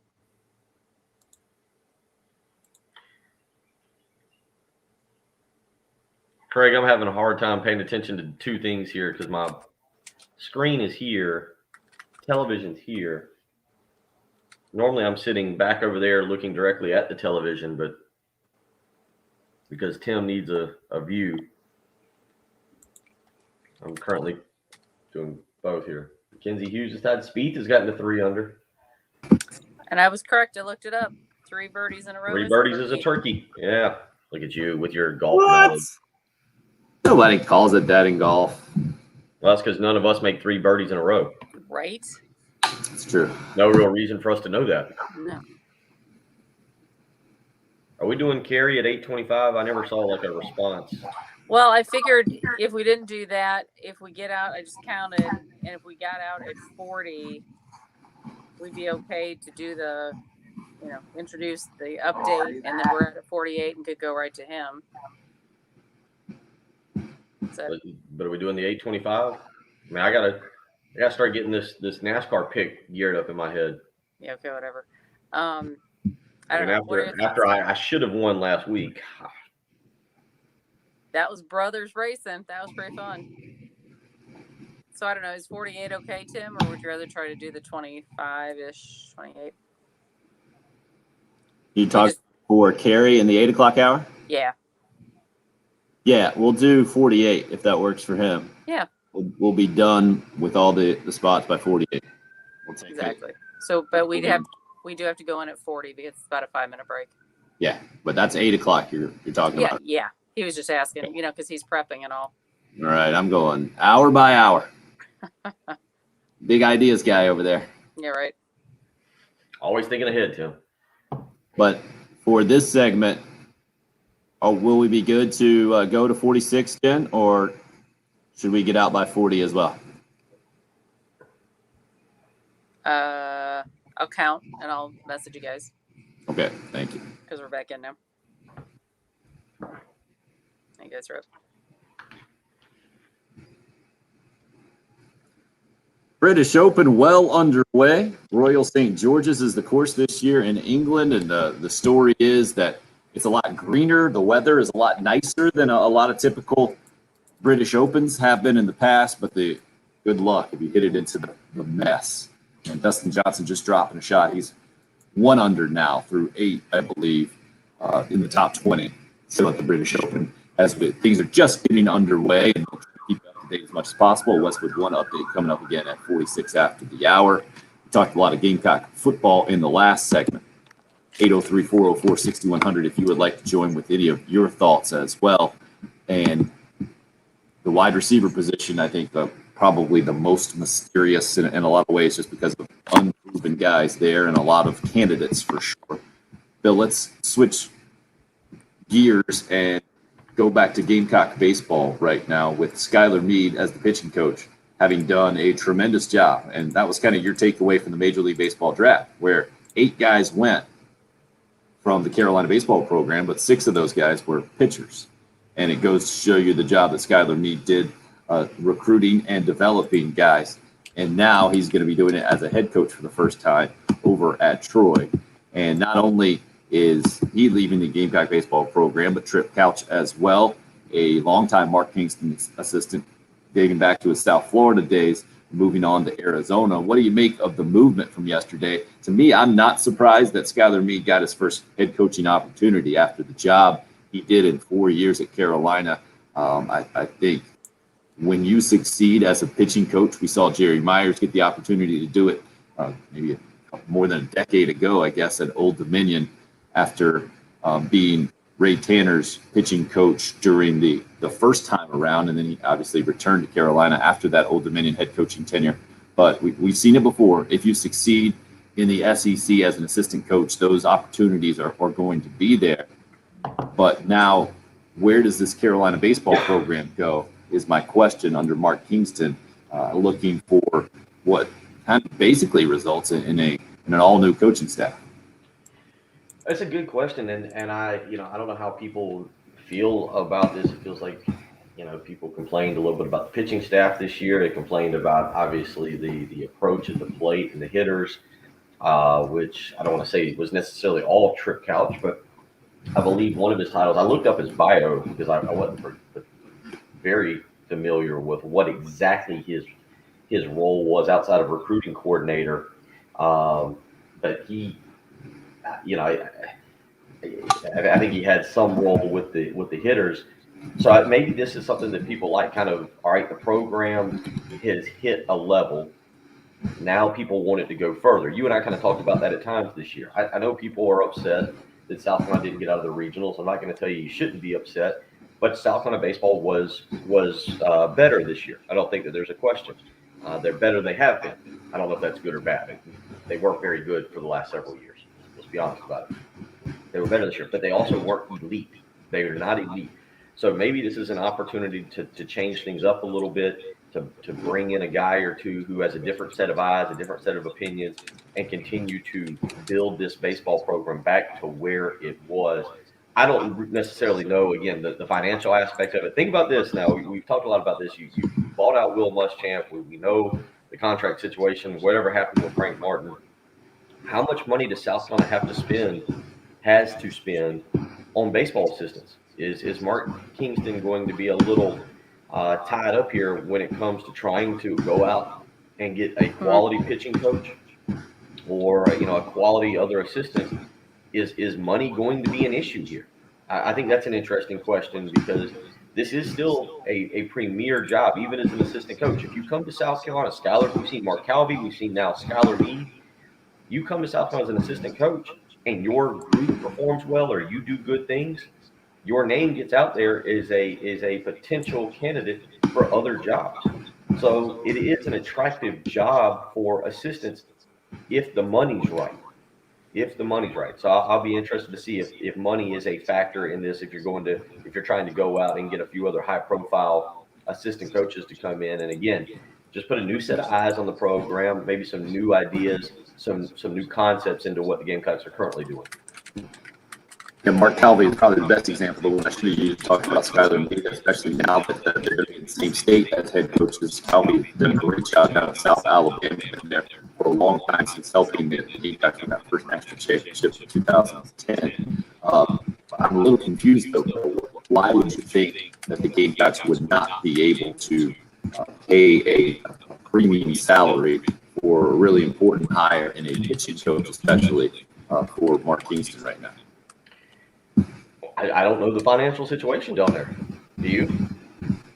Yeah, I know they're in the SEC. They get paid a bunch of money from the SEC network every single year. I get that COVID had a massive impact on the athletics department budget, but I wouldn't think that's where you're trying to save a bunch of money, because compared to other relatively outrageous numbers for coaches in the SEC, pitching coaches doesn't command that. It's going to be compared to the most of the rest of us who are living in a separate realm of making money. It's a good job, don't get me wrong, and I'm sure it's going to be a six-figure deal. But I would never assume that a guy will turn down South Carolina because he's not getting paid enough as an assistant coach. Well, now I understand what you're saying, but you're also still, if you're going for a big time, when I was talking about a big time assistant, I'm talking about going and stealing one from another high profile university, maybe another ACC or SEC school. Now it's different if you're saying, okay, we're going to go get somebody from Charlotte or Georgia State or College of Charleston or wherever it may be. I don't know, but we're different philosophies here. Now, is there a connection? I'm not going to sit here and pretend I know Mark Kingston's connections throughout college baseball, but is there a connection with another guy that's, say, on staff at Mississippi State? Is there a guy that's on staff, say, at Texas A&M? Is there somewhere where there's a connection there that maybe Mark Kingston can get in and bring? Look, Same thing with Frank Martin bringing in Chuck Martin. Chuck Martin was a highly thought of assistant coach in the college basketball world. There was a connection there. They were able to bring Chuck Martin in. That worked well I think it's worked well, at least on the recruiting trail. I've seen some differences there, but that was one that worked in Frank Martin's favor. Does Mark Kingston have something similar to that? I can't give you a name of a Gamecock assistant coach coming from another SEC program. Chad Holbert was probably the highest profile hire coming from the University of North Carolina, but I think it was seen as a step up. I think there are plenty of guys looking to make that step up that will be plenty happy with it. Like Skylar Meade did from Michigan State. I think that's the kind of guy we'll see. And with it, a lot of Midwest and Florida connections from Mark Kingston's past, I'm guessing that's where the hire will be likely to come from. But that's just complete speculation on my part. We'll continue to discuss Gamecock baseball and reshuffling the coaching staff under Mark Kingston as we roll on this morning as well. Love to hear your thoughts. 404-6100 is the number. It's the early game on 107.5. 107.5 The Game. The game is on the air, online, on your phone.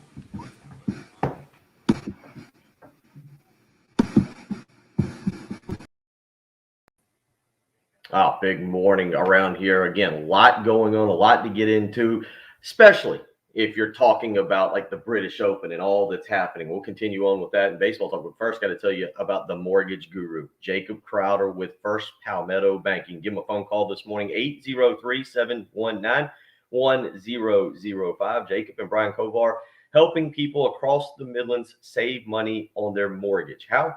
Well, they start by refinancing it, and they ask you to do one small thing. Look at your mortgage statement this weekend. See what the interest rate is, and who knows, see if you got a little bit of equity in your home. Now might be the time. Brian Kovar, big fan of the movie Hoosiers, walks around telling everybody just randomly, don't get caught watching the paint dry. In this situation, it actually makes sense. He's telling you not to miss a golden opportunity. So now we're all looking at Brian thinking, God knows what he's talking about.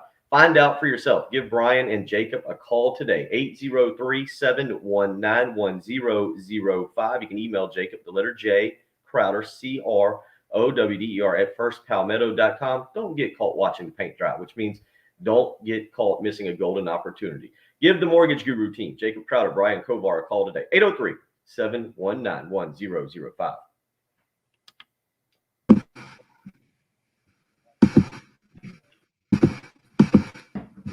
Days. Call the Bill Green Law Firm. You confused me. I don't know if it did it on your computer. You went to get off and it was just you on the screen and it froze. I was like, wait, I think this is me. Is Tim doing one here? My bad, totally spazzed. Trying to watch the British Open and do the show. Not going great for me. You got to get yourself a little, you got to buy just a cheap little smart TV to put in the garage. Just for your outside TV. That way you can hook it to the internet and have it. That would be the smart move for sure.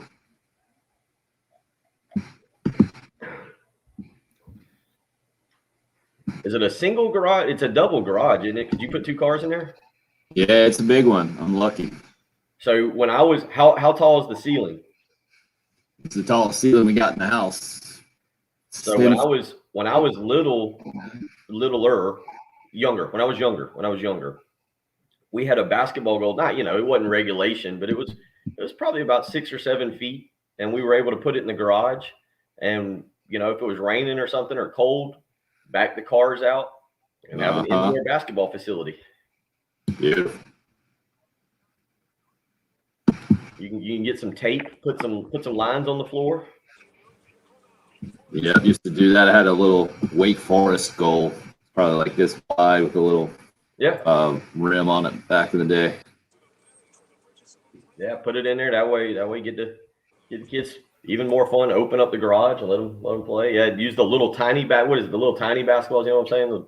Yeah. Little rubber. I took Austin up. I'll tell you, it's humid. Yesterday after the show, we went up to the little basketball court here, and I put him through about a 30-minute workout. You'd have thought I made him go jump in the water and swim around for an hour. You put him through a workout. Hilarious. Well, yeah, and we played a little one-on-one.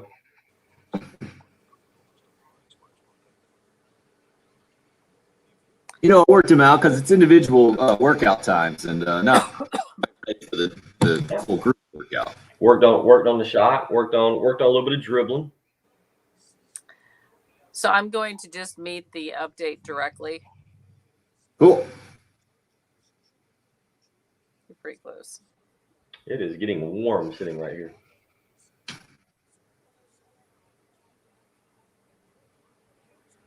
Oh, is that for birdie for Hughes? That was. I think Mackenzie Hughes is now in the lead.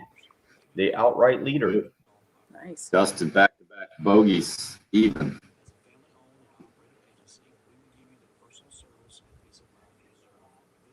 Oh, wow. The other guy has really dropped off. Brian Harmon has been bogeying. He's at 300. So Hughes has got a 2-shot lead. Wow.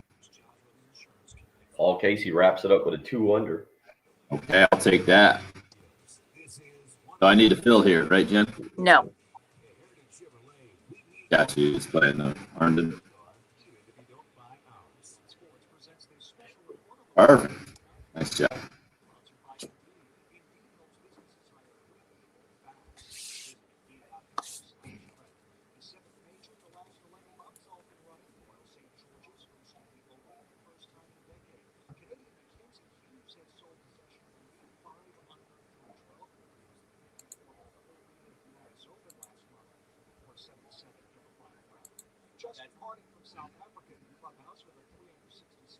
That was weird.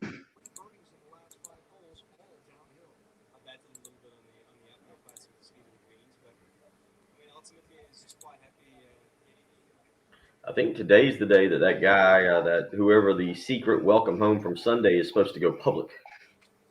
Oh, really? I think there was an editing issue on his video yesterday, and they had to push it back a day.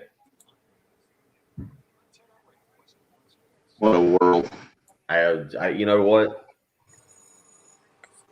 I remember when I was doing recruiting, and back then I had to follow players on Twitter, and there was an assistant coach at South Carolina, and we both had to. He was recruiting him, big time prospect, and all the kid would tweet about was SpongeBob. And when the kid eliminated South Carolina, I'll never forget texting. It was Boynton. Me and Mike Boynton were texting, and I missed it. And Boynton said, we're officially out.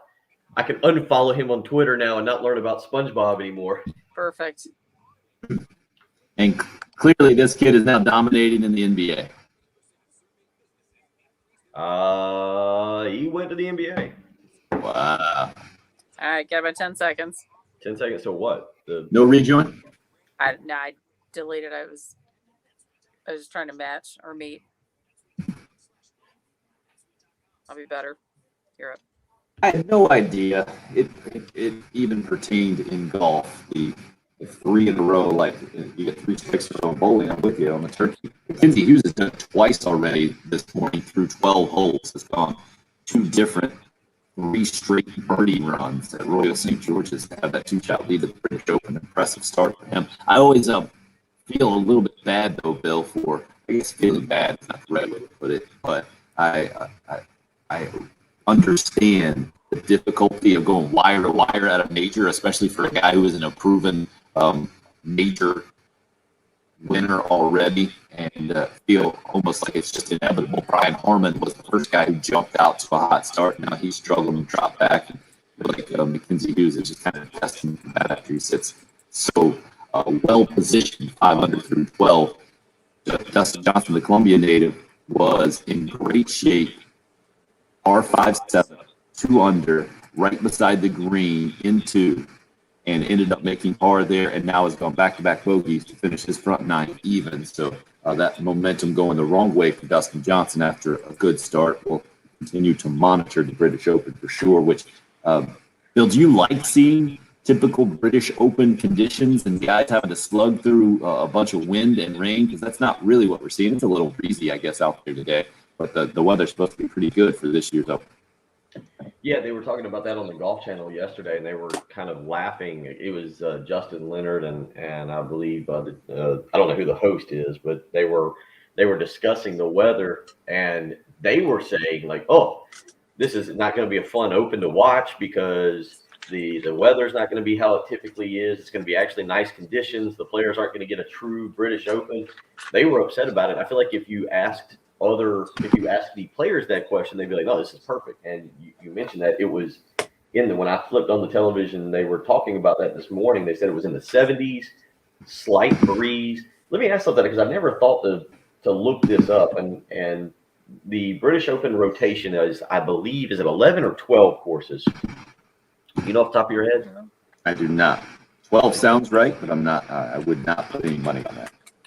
So I've never even thought to look, because again, the only reason I bring up the rotation, because all the courses it takes so long to get back to them. Are they all on some kind of form of water? Are they all, like, none of them are inland, are they? Good question. I think I would put my money that they are. I know this one's right off the coast, Royal St. George's, and I was just watching the aerial view and thinking, man, how different that coastline looks than the PGA Championship, the ocean course down at Kiowa, and then how different those are compared to Pebble Beach, for instance, or Torrey Pines there on the West Coast. It's just such a different kind of landscape. What made you think of the water factor? They just showed, I think the same thing you just saw. They were showing the landscape and the shot that was along the coast, and it just had me thinking about how many of these courses are. I've never thought to Google Map where these courses are at. You watch them. Next year it's back at St. Andrews. The 2023 Open is at Royal Liverpool, and then 2024 is Royal Troon. I think Royal Troon is not on the ocean, but it's just something you never think to look at. But you start talking about the weather, and some of the worst weather we've seen has come off of the ocean there, whatever it may be.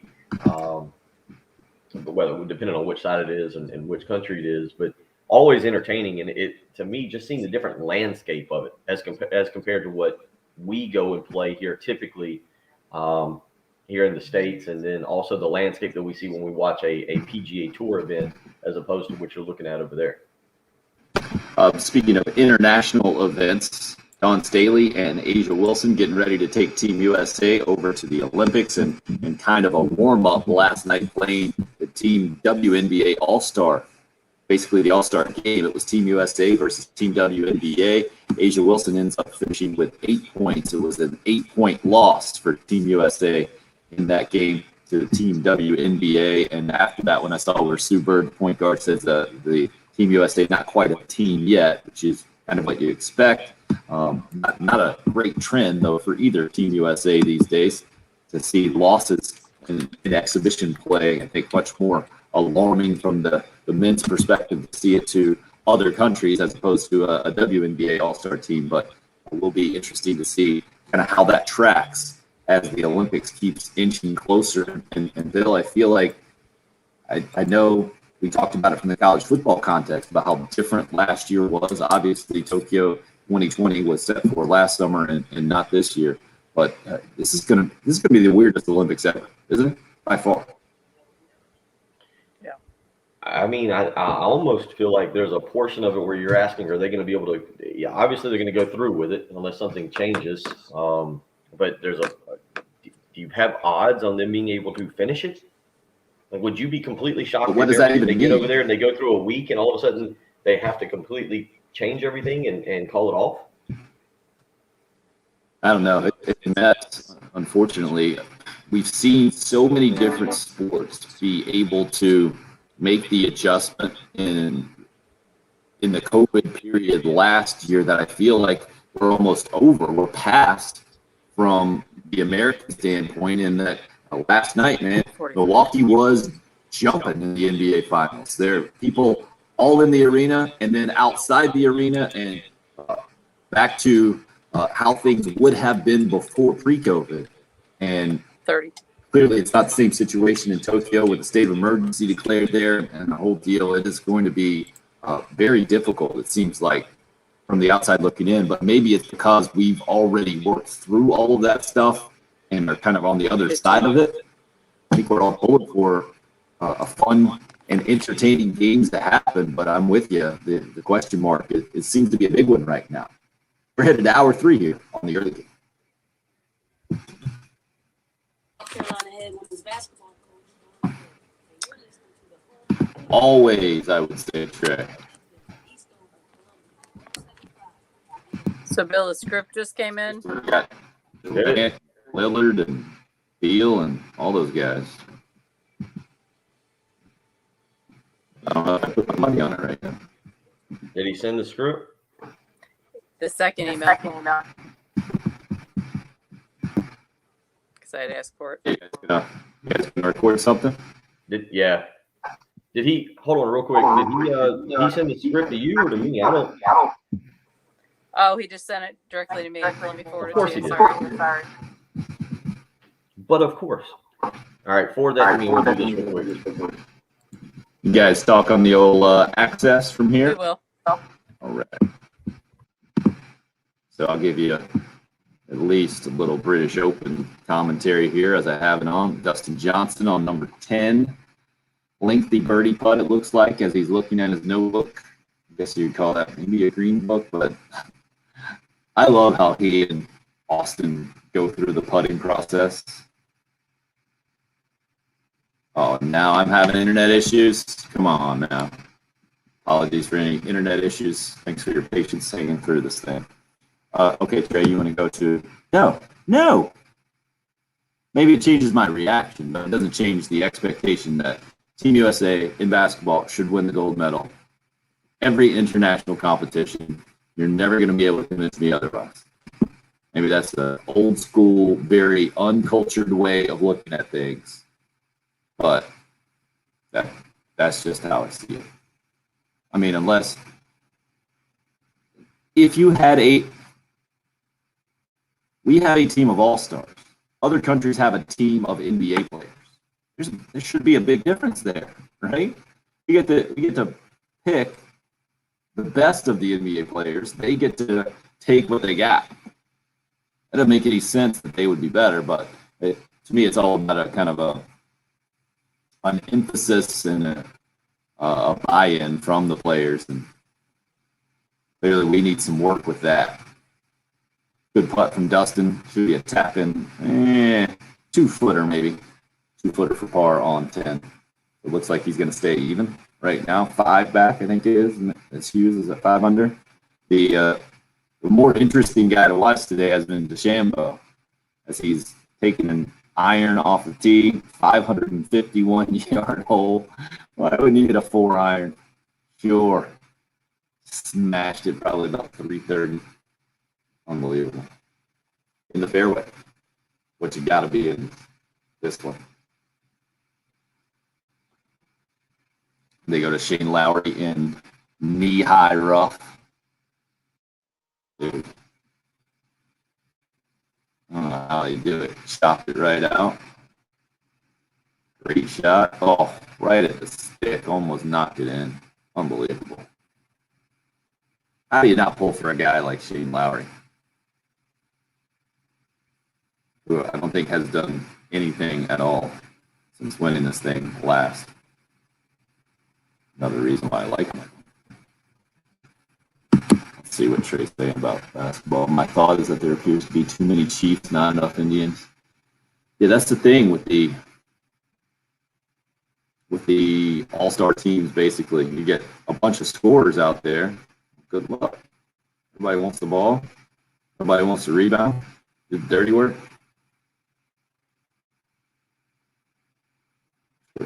In some big trouble off the tee, 14.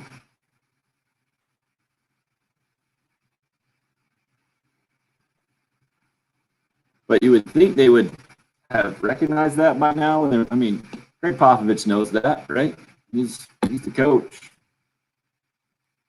I would think he'd be able to avoid that. Should be able to avoid that when you put together the roster to begin with.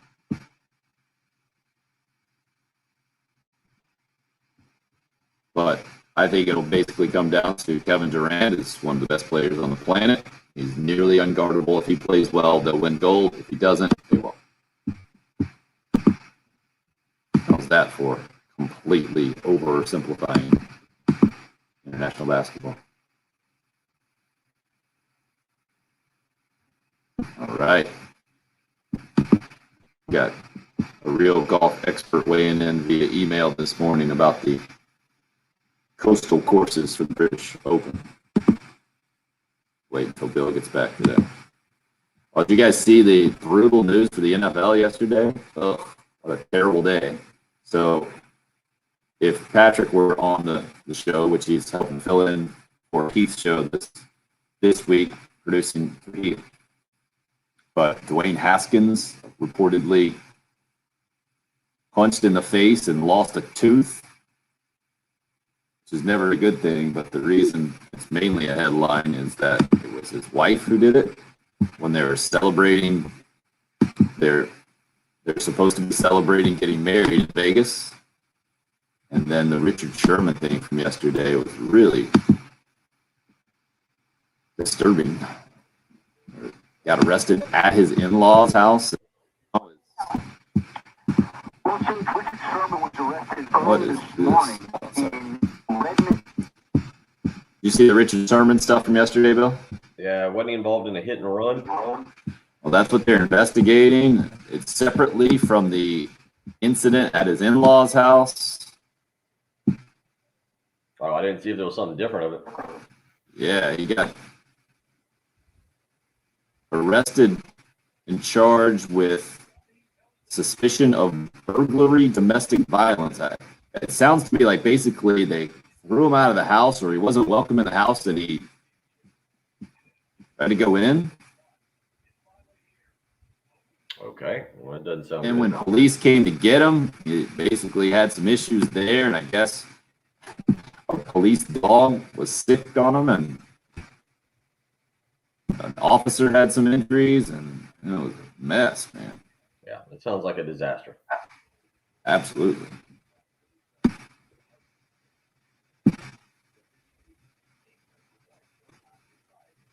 Basically just kind of broke down the door or something.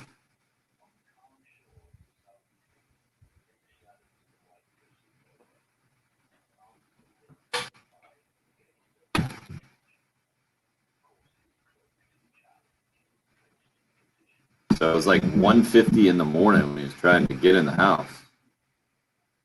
Oh, But then I guess maybe on the way there is what they're investigating, the possible hit and run thing and possible DUI. Nuts, man.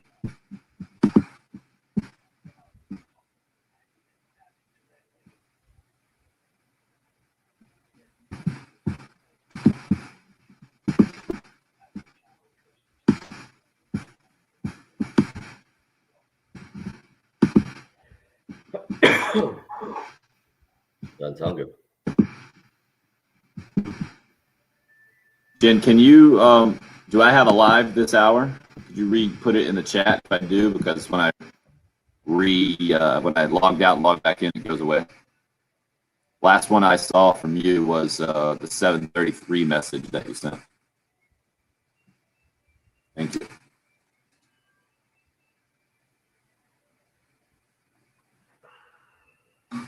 But having said that, doing 2 breaks this hour or 3? Can't You're on hear you. mute. Asking to type and talk and unmute all at the same time. It's not. Okay, got the 8 right there. Sorry. Yeah, we'll do 8, just the 2 breaks, and you'll do Buford at 8:10.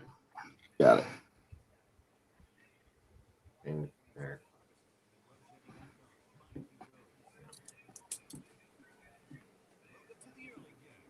Bill need to try to hit this about 8:10 here.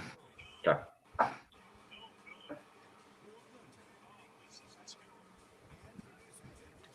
That's what we need to do is start having wagers with the listeners. How close do you think they'll be to 8:10? Anybody got odds for 8:15, 8:12? Not close. You guys win. You're up. Such a treat for us on the morning show. I don't know if you guys realize this, but from 6 a.m. to 9 a.m., not a lot of live sports in our country typically. Not exactly prime time.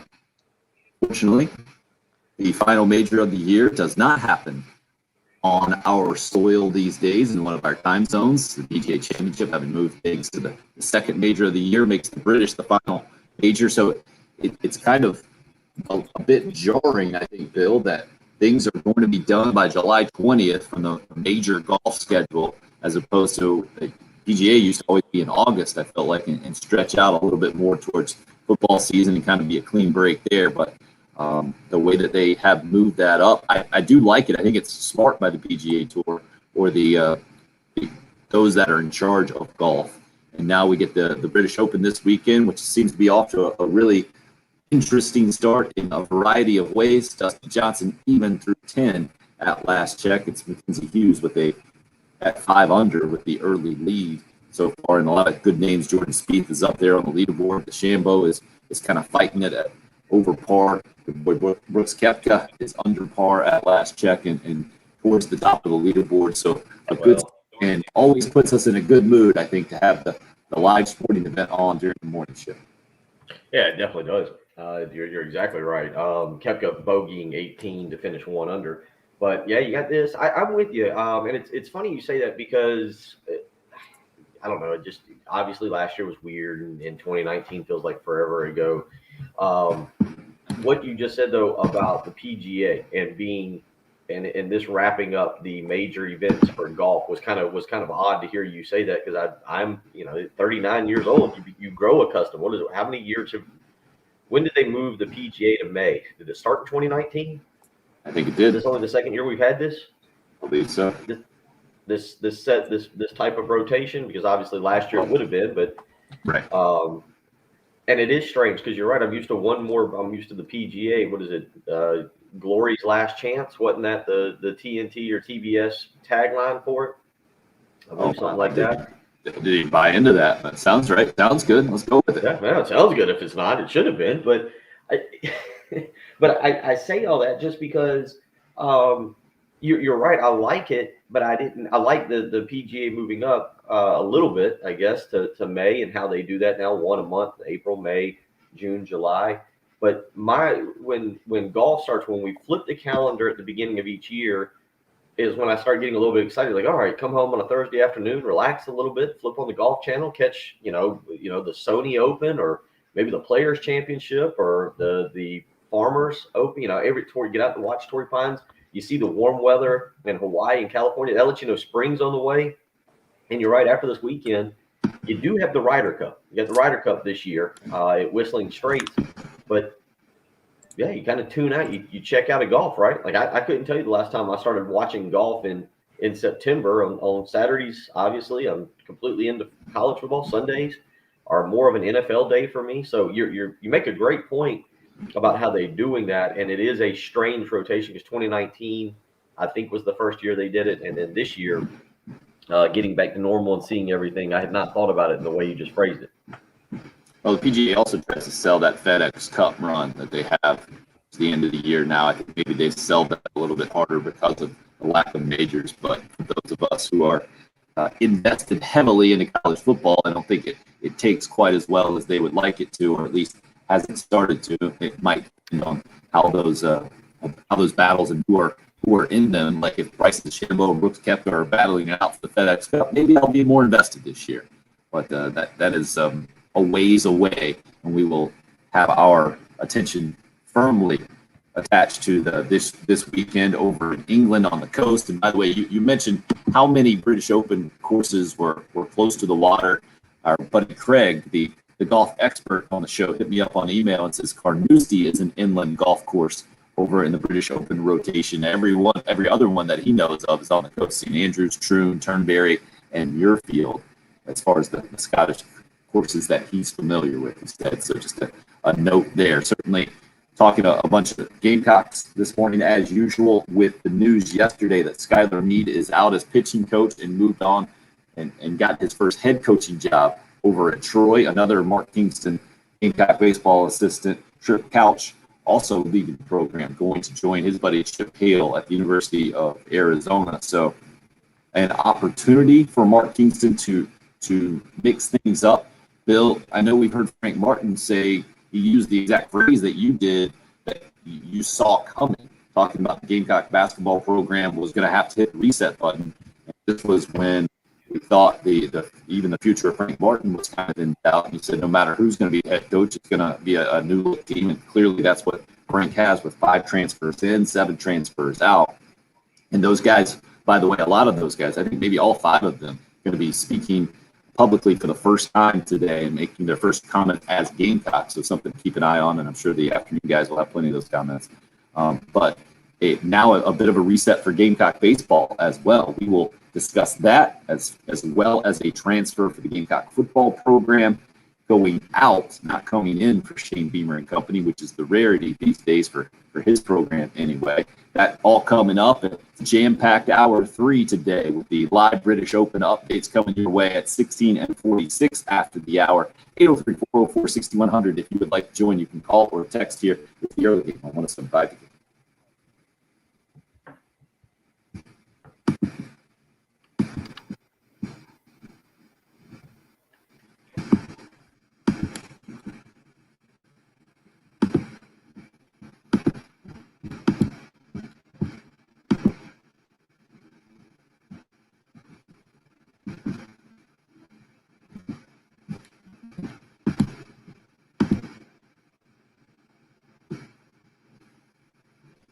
Something to prove stood out for me right there. Right now, Benji Getsy and Buford Lending would love to prove to you in this hot housing market that they can be the best lender for you out there. Give Buford Lending a call at 843-524-2404. All they ask is that you put them on your list. You might not have a relationship with them prior. They know, they understand, we all understand that you probably have other prior relationships, but we also understand that you're a smart and savvy shopper when it comes to a big decision like who you're going to do your mortgage with, and you need to compare some numbers. And you also need to have somebody you trust. That's why I recommend Buford Lending out there, because I've gone through this process myself here in the last few weeks or months, looking to expand with the expanding family right now and take advantage of the great time to be in the housing market. I can tell you from personal experience that Buford Lending has been there for me as my lender when I needed them to. And that's the main thing I think we all value in this time of not being able to be sure exactly what information is what, the whole thing. Well, Buford Lending can be there for you. And I can tell you from personal experience as well, the numbers that they've shown me, absolutely fantastic. No matter if you're looking for a new home, looking for a second home, looking to refinance your current home, maybe if you're looking into a VA loan, veterans, those loans on fire right now, record rates in the low 2s, no money out of pocket, the whole deal. And Buford Lending just being a few miles, 1 mile exactly east of Paris Island, USA. Plenty of experience serving veterans since 1997. Buford Lending, give them a call, 843-524-2404.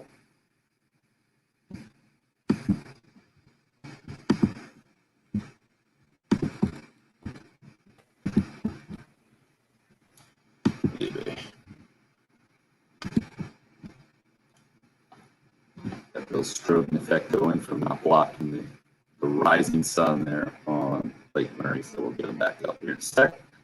Jim, that's going to time out okay? Yeah. Kind of figuring out you will not be introing it. Yes, thank you.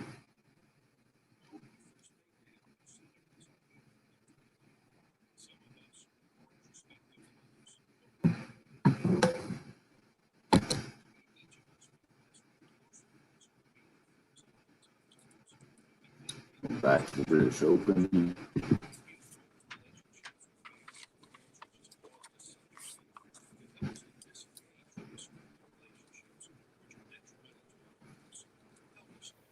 Let's see if me sitting here keeps it from flashing. If not, I'll have to turn around again. Yeah, no, perfect. Just look darker. Some things are just true. Like Geico makes it easy to save on boat insurance. And also, people who don't have boats will always find a way to be included. Hey, buddy, what are you doing this weekend? The weather's nice. Maybe take the boat out. So what do we got? What's our kind of schedule here? We got the update at 16, come back, and then we do carry. Does that seem correct? Or Carrie's going to be on at 48. At 48? Okay. I got to mentally be prepared. South Carolina's #1 volume Chevy dealer. I-26 in Harbison and lovechevy.com. At Kroger, we know there's never a good time to run out of fresh. Luckily, our delivery and free pickup make it easy to grab what you need. So whether it's a few extra buns for the backyard barbecue or some miscellaneous... Basically, I'm just going to have to put it in the stop set because we still have about a minute 15 that'll have to follow Gotcha. the report.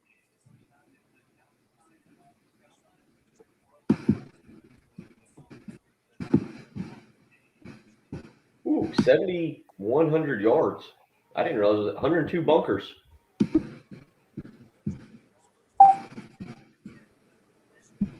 close.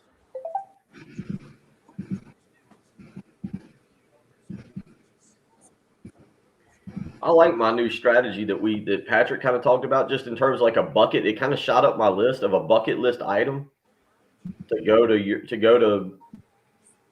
I don't know what you call it, England, Scotland, United Kingdom, I guess, and play a round of golf on one of the 11 courses and catch a soccer match, a good soccer match. Especially now that I've gotten in, I've only watched the first 4 episodes, but now that I've gotten into Ted Lasso.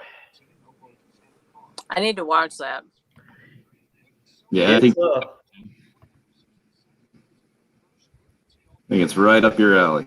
It's got some, how would you describe it, Tim? Like, it's not complete goofball moron humor. Like, there's some stuff to it that you're like, I feel like for me, I can be a little bit too much emotional. Like I said, the episode 5 was coming on where his kid and wife are coming over. And I'm like, oh, this seems like it's going to be a sad episode. I'm like, I don't know if I can watch that. And which network? It's on Apple. It's Apple, okay. But I mean, it actually looks How about, like how about that, by the way, that we just accept that? Yeah, Apple's a TV network now. Yeah. I still need to give the Peacock a try. The Peacock little streaming. It's only $4.99. Bad thing is that all just keeps adding up. It's like just Right. It does. $2.99 here, $5.99 here. Well, that's what I've got. I've got Netflix, Disney, YouTube TV. I'm using somebody's Apple account. Oh, I got Amazon. And I couldn't say and of the 4 of us, I'm the one that watches TV probably the least. Like, I have it owned. The other day I was just sitting here, I started watching football games that the ACC network was putting on from this past year. Yeah, $4.99 to death. I agree. Yeah, you're like, oh, it's only $5 a month. But when you have 6 of them, yeah. Well, it's still, I had DirecTV and it was $200, so I'm still well below the $200 threshold that I was at. YouTube TV though, they better not go up on price anymore. It's at $70 now. If they do, they better add where you can get users, like you can go up to 5 users at one time, because that's what I'm starting to not like about it. I thought you could. I haven't. Does it cost more? You can do 5 devices. Is that different than 5 users? Is that what you're saying? Well, I'm sorry, 5. Are you sure? I thought it was still 3 because I'm getting kicked. It's either that or somebody had a bunch of people have my password. It's just being passed around Lexington. Might be simultaneously. Yeah, like. Gotcha. Now, I know you can put it, I think, on 5 or 6 different devices. I think you can put it on unlimited devices. I think it's a matter of you can only have it on. You can only have 3 people own it at one time. Gotcha.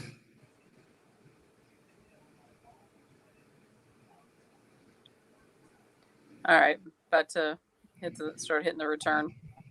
So shoot for like 38 to try to get out. So you got some time. Yeah, Craig.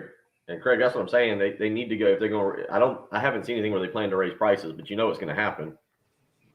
And when they do that, they better go to 5. Threat. They That's bet. right. I'm not going to do anything about it if they don't. I'll continue to pay. I just will complain to you guys more. Exactly. Ezra. Never would have thought about this in my wildest dreams, but that's why I appreciate all the participation on the Cool Care Heating and Air text line, Love Chevy phone lines, 803-404-6100.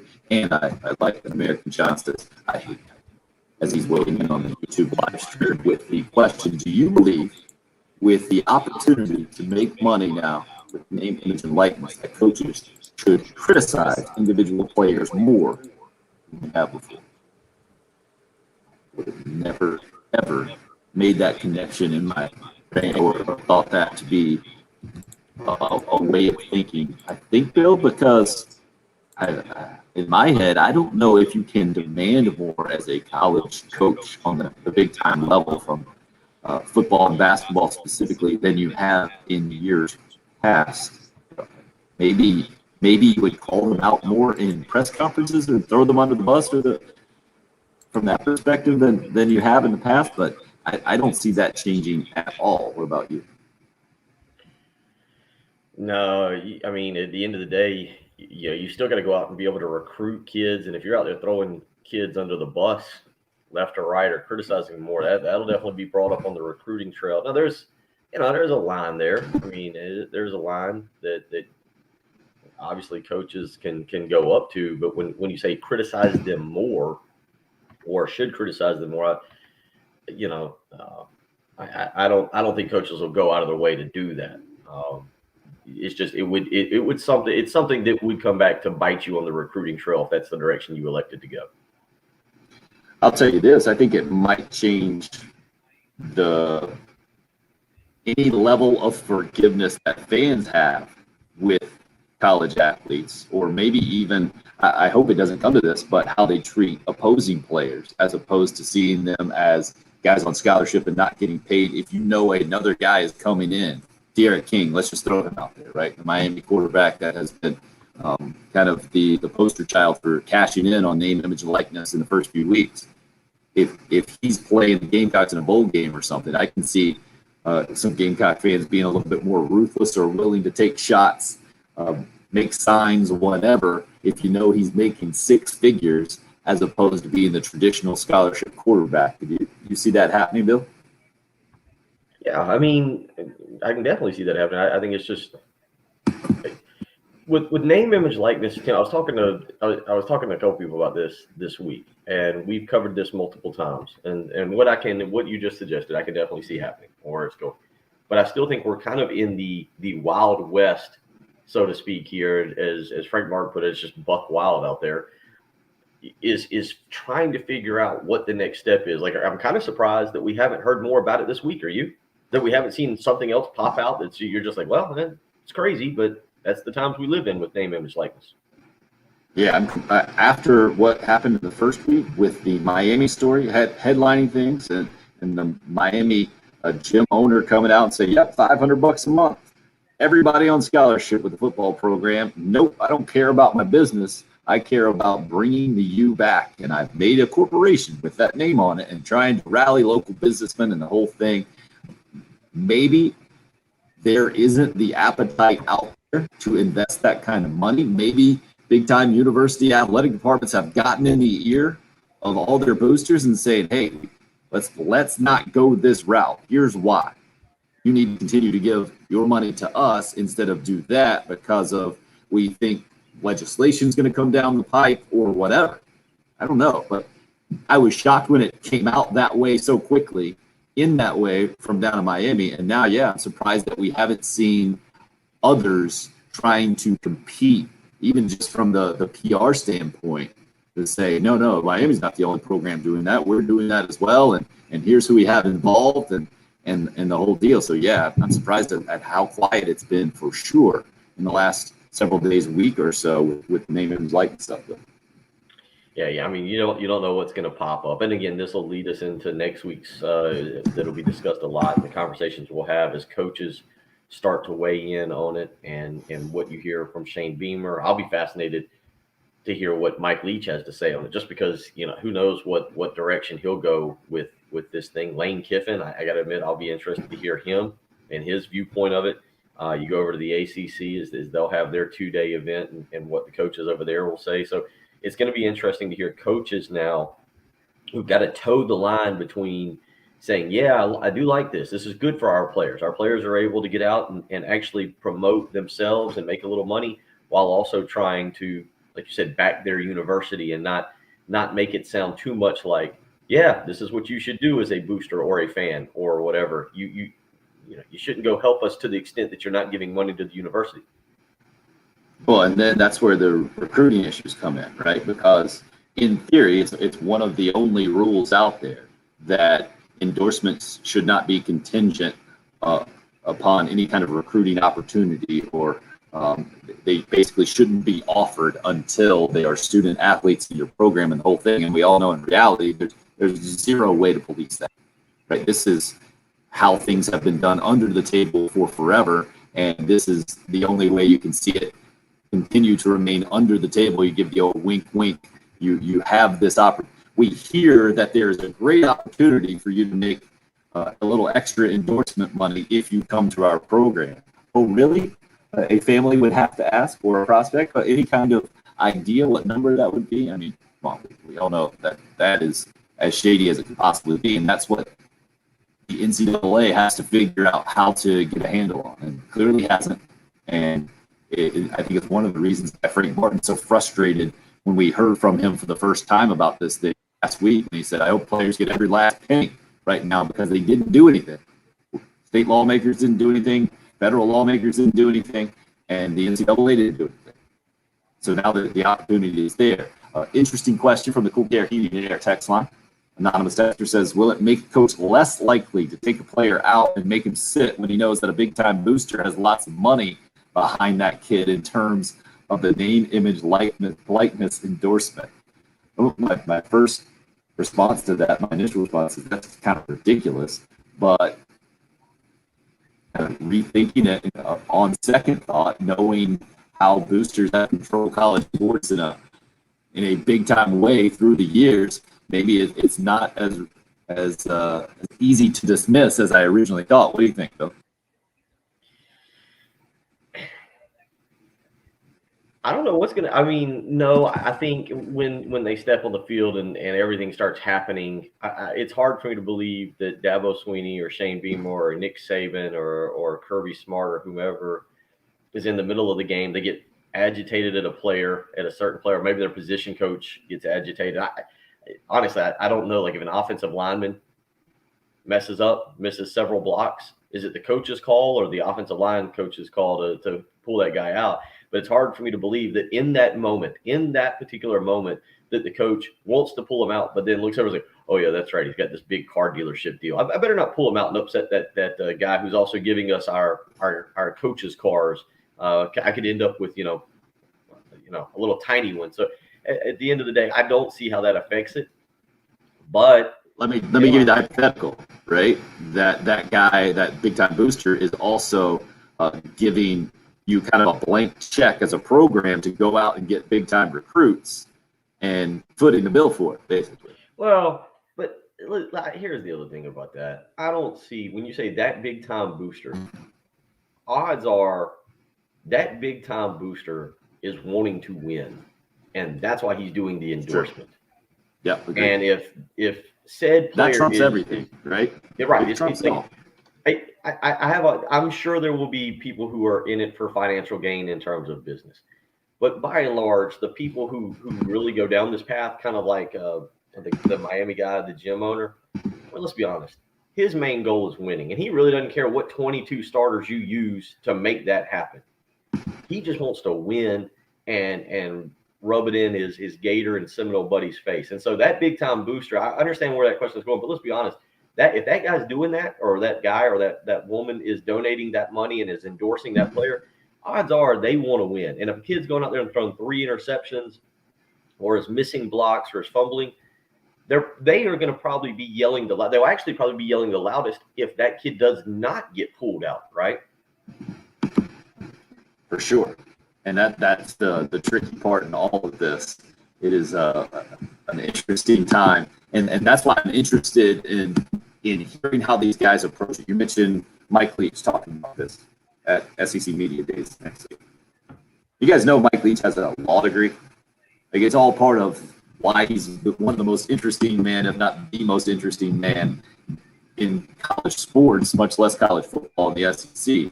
But I can see him approaching it a lot from that degree. And no, I know Joe called off the air and said that coaches are going to have to be careful about criticizing players because with them making money now, they could end up getting sued for damages if the reputation is hurt. That seems awfully fantastic to me, awfully ridiculous. And I guess they could be sued, sure.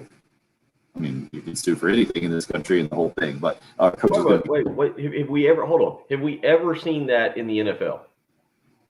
Has that ever happened? Because players in the NFL do endorsements. Like they use name, image, like obviously they get a salary, but have you ever seen, because it's happened. But there's a big difference.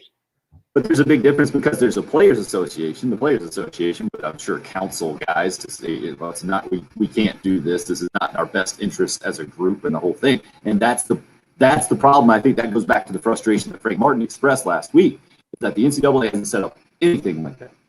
Nothing. Players are just out there on their own. And that's why Frank's like, hey, this is the environment that you allowed. My players, go get it, man. Go get what you can get. They deserve it. It's their fault. And I say, when he says they, I think he includes himself, actually, like we, because he says he's been warning decision makers that this is coming. You got to figure it out. And they just didn't. And now it's nuts to see from that perspective. So I'm wondering, Bill, how many other coaches out there will take that tact, kind of saying, yeah, this is partly our fault. And now I'm in my player's corner because we never figured it out. So I don't have much sympathy for the guys that have been in the meetings. And I've been trying, because you know how any meeting kind of goes in any organization, right? You have some loud voices, and ultimately a decision maker doesn't agree with him or make the decision in his favor. Well, even inside that organization, now you have the rift and people not being all on the same page. I feel like that's where the NCAA is right now, with its own coaches in this name, image, and likeness thing. That they haven't gone ahead and gotten ahead of the curve. They haven't made any guidelines, and now they have to suffer the consequences by and large. And I think a lot of coaches are going to be like Frank Martin, whether they do it publicly or not. I have no idea, but say, hey, this is the bed we made, and now we got to sleep in it. And I hope the players can take advantage. So far, it looks like they're taking it. So far, it looks like they're taking advantage. It's right now. What is today? Today is the 15th. So we're 15 days into this. I mean, so many things are going to continue to evolve just in the next 16 days when we get to the end of the month. It's just so much is going to change. Something is going to come out that's going to be, as we said a minute ago, it's kind of crazy to think that nothing more has happened this week that's pushed this story further. But I can guarantee you by the end of the month, Tim, you'd be shocked if another story didn't come out about some university or some player doing something mega with somebody else, with some kind of name, image, likeness. And odds are it'll have nothing to do with actually promoting a brand or anything. Interesting takes on the Cool Care Heating and Air text line. What happens to name, image, likeness as a whole when some of these athletes start getting arrested for the examples that Case uses as domestic violence or aggravated assault while representing a business? What do you mean as a whole? I don't think anything happens as a whole. Brian sees it from a different way, weighing in from North Myrtle Beach. He says, name, image, likeness will have a huge impact on these kids' character. Getting in trouble could cost them some money. But I think what Brian is saying is that it will actually improve or give extra incentive to make sure that you don't get into any kind of off the field trouble, because it's going to hit you right in the wallet. I can see that for sure as a tremendous unintended consequence. Dan, couldn't this also cost players money instead of only making them money? For example, what if I was Nike and I would take an impressionable young college player, offer them a little bit more money now, stretch the contract out to where if they go to the NFL, I will pay them a little less later? That's an interesting thought as well. That these are the kind of issues that I would have thought the NCAA would have gotten ahead of and said, okay, while you're in college, you can only sign a deal for your playing time in college or your eligibility. Once your eligibility runs out, then that deal should also be null and void kind of thing, or some kind of stipulation. And that's where it gets into, well, is that legal and the whole thing? And you can see how it gets very complicated very quickly, Bill, when issues like that come into play. And I understand why no sweeping legislation in the whole deal. I just, I don't know, like you, where it's going to go from here, and if it's going to be a net positive or a net negative for college sports overall. Clearly, it's a positive right now for the student athletes who are going to get paid. And I think a lot of us out there who've been advocating for that see that as a good thing. But in the big picture, is it going to be a good thing? I get why a lot of you out there see that as a big time no right now and are very fearful that it's going to change college sports for the negative forever moving forward. I just hope it doesn't come to that. I don't think it will. I think there will be changes, and it's not going to be the same. There are going to be some consequences here early on, and there are going to be examples that people will be able to point to and say, look, it's a bad situation. But I think it'll slowly over time kind of die off, and you won't hear as much about it. I still don't know if the impact is going to be as great once this becomes more of the norm and less of the hot button story in the next 3 or 4 years. No, we'll see. Who knows? Maybe something happens and it changes everything. It changes how we view everything regarding it. But I really do believe you're seeing kind of the initial gold rush here and the opportunities. I still think what you get out of this, and this is where it is good for players. This is where I do like it, is that if Luke Doty wants to go back to Myrtle Beach High School and have a camp and have the Luke Doty, quarterback camp, if Justin Ross wants to go back to Alabama and have the Justin Ross wide receiving camp, right? You get the point. Or if they want to, if they get invited somewhere and you want them to be a guest speaker, they can do that and make a little bit of money off of it. That's where I do think it's good. I think that's where I like name, image, likeness, because if the kids control it that way, how much money are these kids making off of these weird underwear deals? How much is I think you pointed out the Arkansas. Why is it got to be a weird underwear deal? Why is it just underwear? What are they going to? I mean, what are we going to see? It's odd. I'm not even going to go down that path. But how much is the Arkansas offensive line making off of the barbecue buffet deal, whatever? I mean, are they just getting free barbecue? They just show up and then is that what? I mean, I think at the end of the day, again, where this is a good deal for everybody is that now the kids can go out during the summer and they can promote themselves a little bit. And that's what you'll end up seeing is the actual place of promotion. Is again, let's use Keyshawn Bryant, who is obviously one of the more electric players in the SEC. If he wants to just here in town go somewhere where there's a gym and hold a 2-day over the weekend camp and profit a little bit, charge. It's the same thing. If Keyshawn Bryant goes down to a local gym and wants to hold a camp, and if he wants to charge $100 per camper, then that's up to you, the parent, whether you want to pay the $100 or not.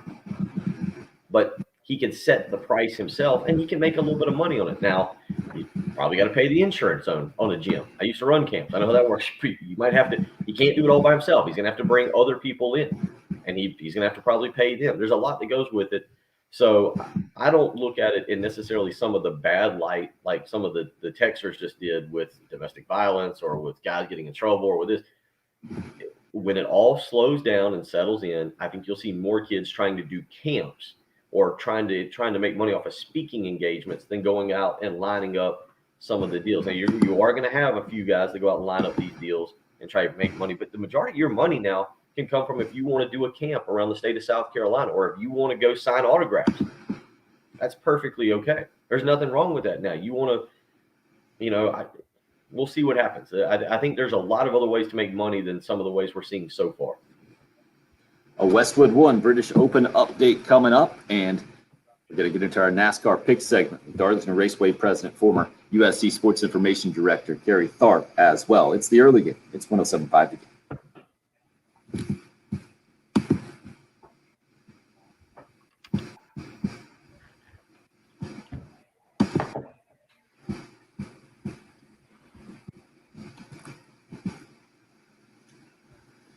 No live here, Bill. You're good? No, I'm done. I think I'm done. Yeah, you're good.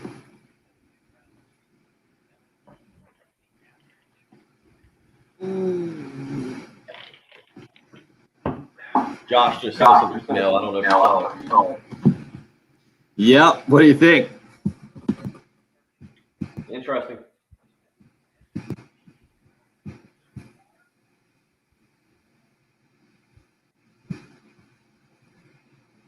Oh, the Shambo's back to even.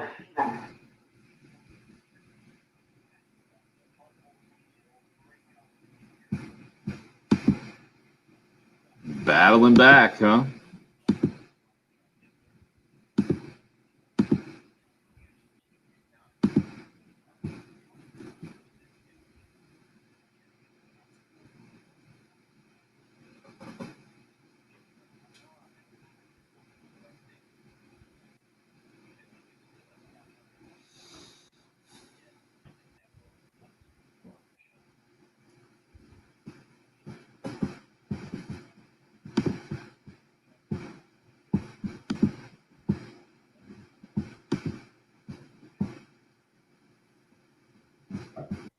Let's take Bill strobing sunrise out there. I hear you, Mark. I'm sure I'd be surprised if that doesn't happen. You seen these names tossed out for the pitching coach? No, I haven't. Where are you seeing that? Just Gamecock Central. Landon Powell's name, and also Charleston Post and Courier.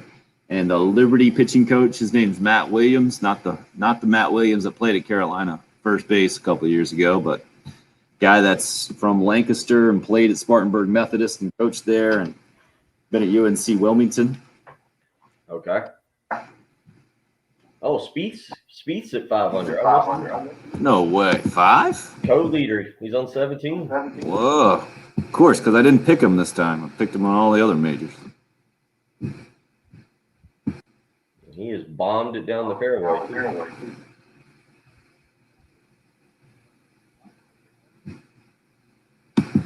Interesting whip. Interesting.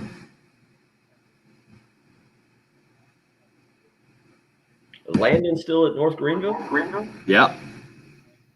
Yeah, that would be, I think, a big-time coup, but I'm a little – North Greenville's been fantastic in D2, one of the best programs in the last several years. I was surprised to read that that in Gamecock Central they said Powell would be interested in that job. I would think you could get a head coaching job relatively soon, being a head coach and having a successful program like that. Because that would create an interesting situation, I think. I think it would create a very interesting situation. Right? Because Gamecock fans would be very invested in Landon Powell just with the prior relationship and the whole thing, and Mark Kingston coming in as an outsider several years ago. Interesting dynamic. I think he would be much more likely to go the other route, someone that Gamecock fans don't have that relationship with.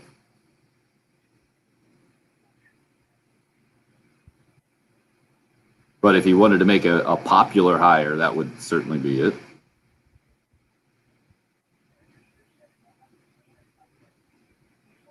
Yeah, John Koutlangas is the pitching coach there at North Greenville, too. Haven't heard him mentioned. That would be a massive jump from pitching coach D2 to pitching coach in the SEC. The Liberty guy, Matt Williams, his resume seems to fit pretty well. A lot of years of experience, South Carolina ties. But I think he would be the pitching coach is going to get paid more. Let's put it that way. And most pitching coaches historically have been catchers. So it's not like he doesn't have experience. I mean, he caught a dang no hitter in the major leagues. He knows a little bit about pitching. So I would be shocked if he comes in as the other assistant that you really can't pay that much. And then, yeah, people will be like, oh, what's the head coach for? Why not just make Landon Powell the head coach? Well, that's the thing. If The dynamic. there. There were people that wanted Landon Powell to take over for Chad Holbrook a little early in the coaching. Well, if he came here and they struggled and you had to let Kingston go, do you just naturally promote the guy that you think like that? That's the other part of it. No, not if he's part of a struggling team, right? Unless you're giving him all the credit for things that are happening well, kind of like Meade got for the pitching staff this year. Yeah. Yeah, I don't see the Landon Powell thing working out. I think you're right on Matt Williams, just based on what you said.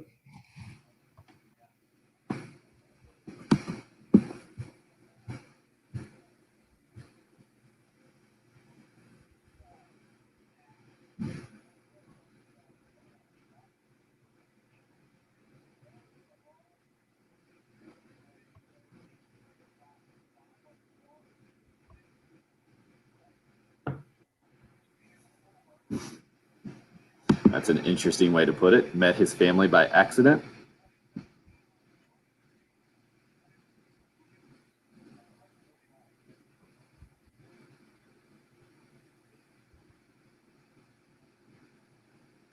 Got it. That's funny.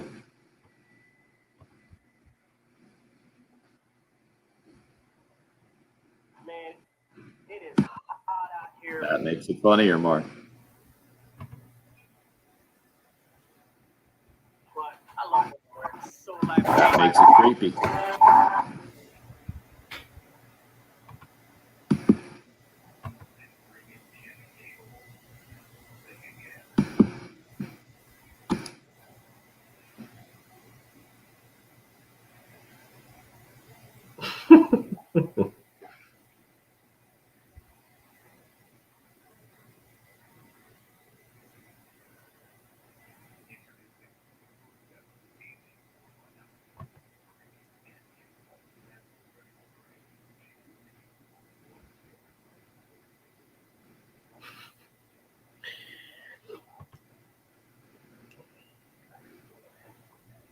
Did Spieth drop a shot? No, he's in the fairway. He's on. I got him on 17. Hope. Yep. Same here. And there's the putt. And he hit it. Well, that would be birdie.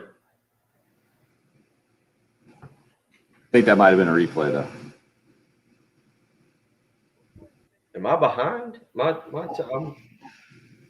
watching a commercial. No, I think you're right. I think they just played a replay of him making a putt going into break. He's still on 17 at 5. Tied the lead. Oh, wow. They're showing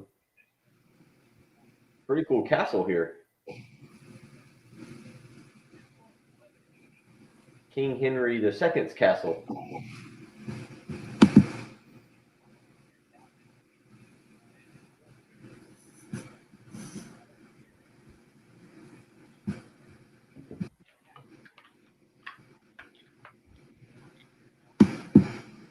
All right.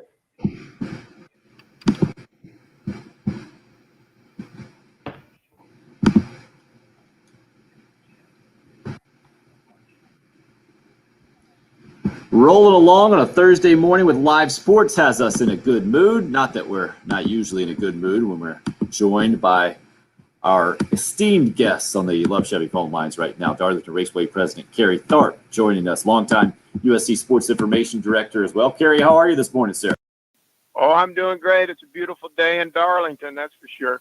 I hear. I'm glad to see you're getting over the bitter disappointment of not having another good pick last week in Atlanta. Oh my gosh! I tell you what, guys, I'm falling further and further behind. It's just like a runaway train, and it just, it doesn't look good. Maybe I can rally for the playoffs, but we'll see. Oh, good news is that you are beating up on poor Reggie Anderson, the News 19 sports Well, director yeah. there. But I understand not taking Yeah. a lot of credit for that or feeling a lot of confidence from that. What'd you make of Atlanta, where the Bush boys kind of dominated at the top, and unfortunately Bill had Kyle Busch, but at least Kurt ended up taking the checkered flag and not Kyle.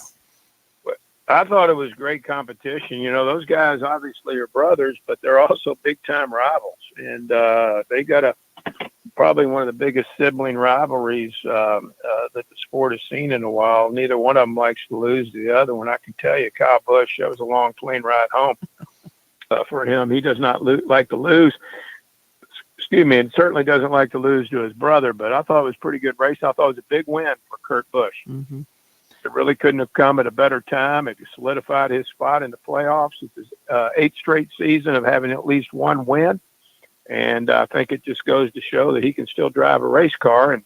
And with the sale of his race team even last week, I think it, postures him in a good position, make sure he's got a ride in 2022. Unfortunately, it just gave Bill more points and a bigger lead in our NASCAR pick segment here, as he's got a 17-point lead I'm seeing over Jen, and then Kerry's in 3rd place. Reggie Anderson there, at least in 4th. Kerry, we'll get our picks for this week in New Hampshire coming up in just a second. Wanted to get your thoughts, though.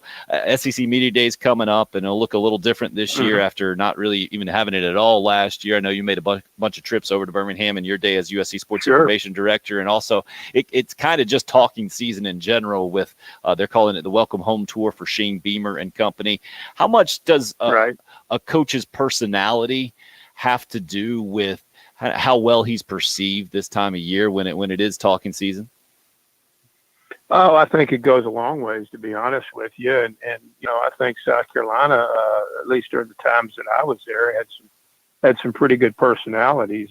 Brad Scott, I think was kind of cut from the same cloth of Bobby Bowden, and had a great kind of a down home personality. Of course, Lou Holtz, I'll never forget the first SEC Media Day we went to when I was with Coach Holtz. We're coming up the escalator there at the hotel in Birmingham, and there are at least 40 or 50 cameras just filming him coming up the escalator. And I'll never forget what he said. He said, "Well, I didn't know they arrested a serial killer around here." So, he's just, he was a dynamic guy. And then Coach Spurrier, obviously, this was the time of year where he used to like to poke at Georgia, and always would say, "Hey, I like playing Georgia early in the year because at least then they have a couple guys still suspended." So, I think the coach's personality goes a long way, and kind of setting the tone for how the media and maybe the public perceives him before the season even starts. That's why I think Coach Beamer is going to do excellent over there. His personality is very engaging. He's down home. He's very approachable, and I think he'll do a great job over at the SEC Media Days. Yeah, we'll be interested to see how other markets, other media within the SEC kind of perceive him, what kind of questions he gets asked here coming up in the next several weeks. And being a former local TV guy, Kerry, I never understood that. These guys are fighting shoulder to shoulder to get video of a coach walking through a hotel lobby. It's really exciting TV amazing, stuff. isn't it? It is. It's amazing. It shows you that we have certainly in this part of the country and how ridiculous it can be sometimes. Let's get back to another ridiculous part of the show, and that Bill Gunter is leading our pick segment as he stretches and grins and hurtful. Yes, no doubt about it. Hurtful. New Hampshire this weekend, Kerry. What do you think? Who's your pick? Well, it's the Magic Mile up in Loudon. It's a fun racetrack. They'll have a good crowd up there, a lot of fans. I'm going to go with Joey Logano. Joey's won up there before, done pretty well. I don't have a whole lot of confidence in my pick, but that's who I'm picking, Joey Logano. The least enthused, confident pick I've ever heard. I'm going to go with Logano. Whatever. There's so many other picks that you could make. Whatever. Take it as medicine. Losing. All right. Who you got, Jen? Go ahead, Jen. Who you got? Oh my gosh. I know Kyle's run well there. Harvick's run well there, but Harvick's having just a season. So I don't think I can go with him. I'm just not sure Kyle can pull like 2 in a row. I'm going to go back to Larson for this week. Wow. Okay. Good pick. He's the favorite. Yeah. You would All take right. the favorite. What do you Favorite. got, It's Bill? it's not a bad pick. It's not a bad, but there's one guy that you got to go with. Your here. girlfriend? 7 in the last 6 New Hampshire starts. He's finished 7th or better. He had a great showing last week. Give me a little Martin Truex Jr. here Oh. for the win this week. Martin Truex Good is pick. the good Yeah. pick Good pick. here. I tell you, you could have gone with Keselowski as well. I think Keselowski was the other good pick. Nobody's heard of this Logano guy in New Hampshire. I don't even know what he's done up there. Martin Goodness. Truex Jr. He'll win it. I'll continue to win. You guys will continue to cry. It's how the early game goes. Yeah. Sounds like Jen thought you were going to go Denny Hamlin. I did. All right. Well, For sure. good luck to everybody but Bill this week in our NASCAR pick segment. Carrie, Amen. appreciate you joining us as always. Carrie _ You bet. Tharp on You bet. Twitter, where you can follow him, darlingtonraceway.com, or all your information on Darlington. Have a good weekend, sir. 30. Hey, you too, guys. Thank you. Good to have the great Carrie Tharp on there, Bill. Mm-hmm. I'm surprised you didn't go Denny Hamlin as well. Good for you for actually going outside your comfort zone a little bit, unlike last year where you just I picked think I've Hamlin. taken every Hamlin week. twice in the last 4 weeks, but No, by and you've kinda large, given I've up won on this him. year without Hamlin. What a wide-ranging show we had on a live sports morning with the British Open. Been fun. We'll do it again tomorrow. Thanks for listening to the Early Game. Dan Patrick Show coming up next here on 107.5 The Game.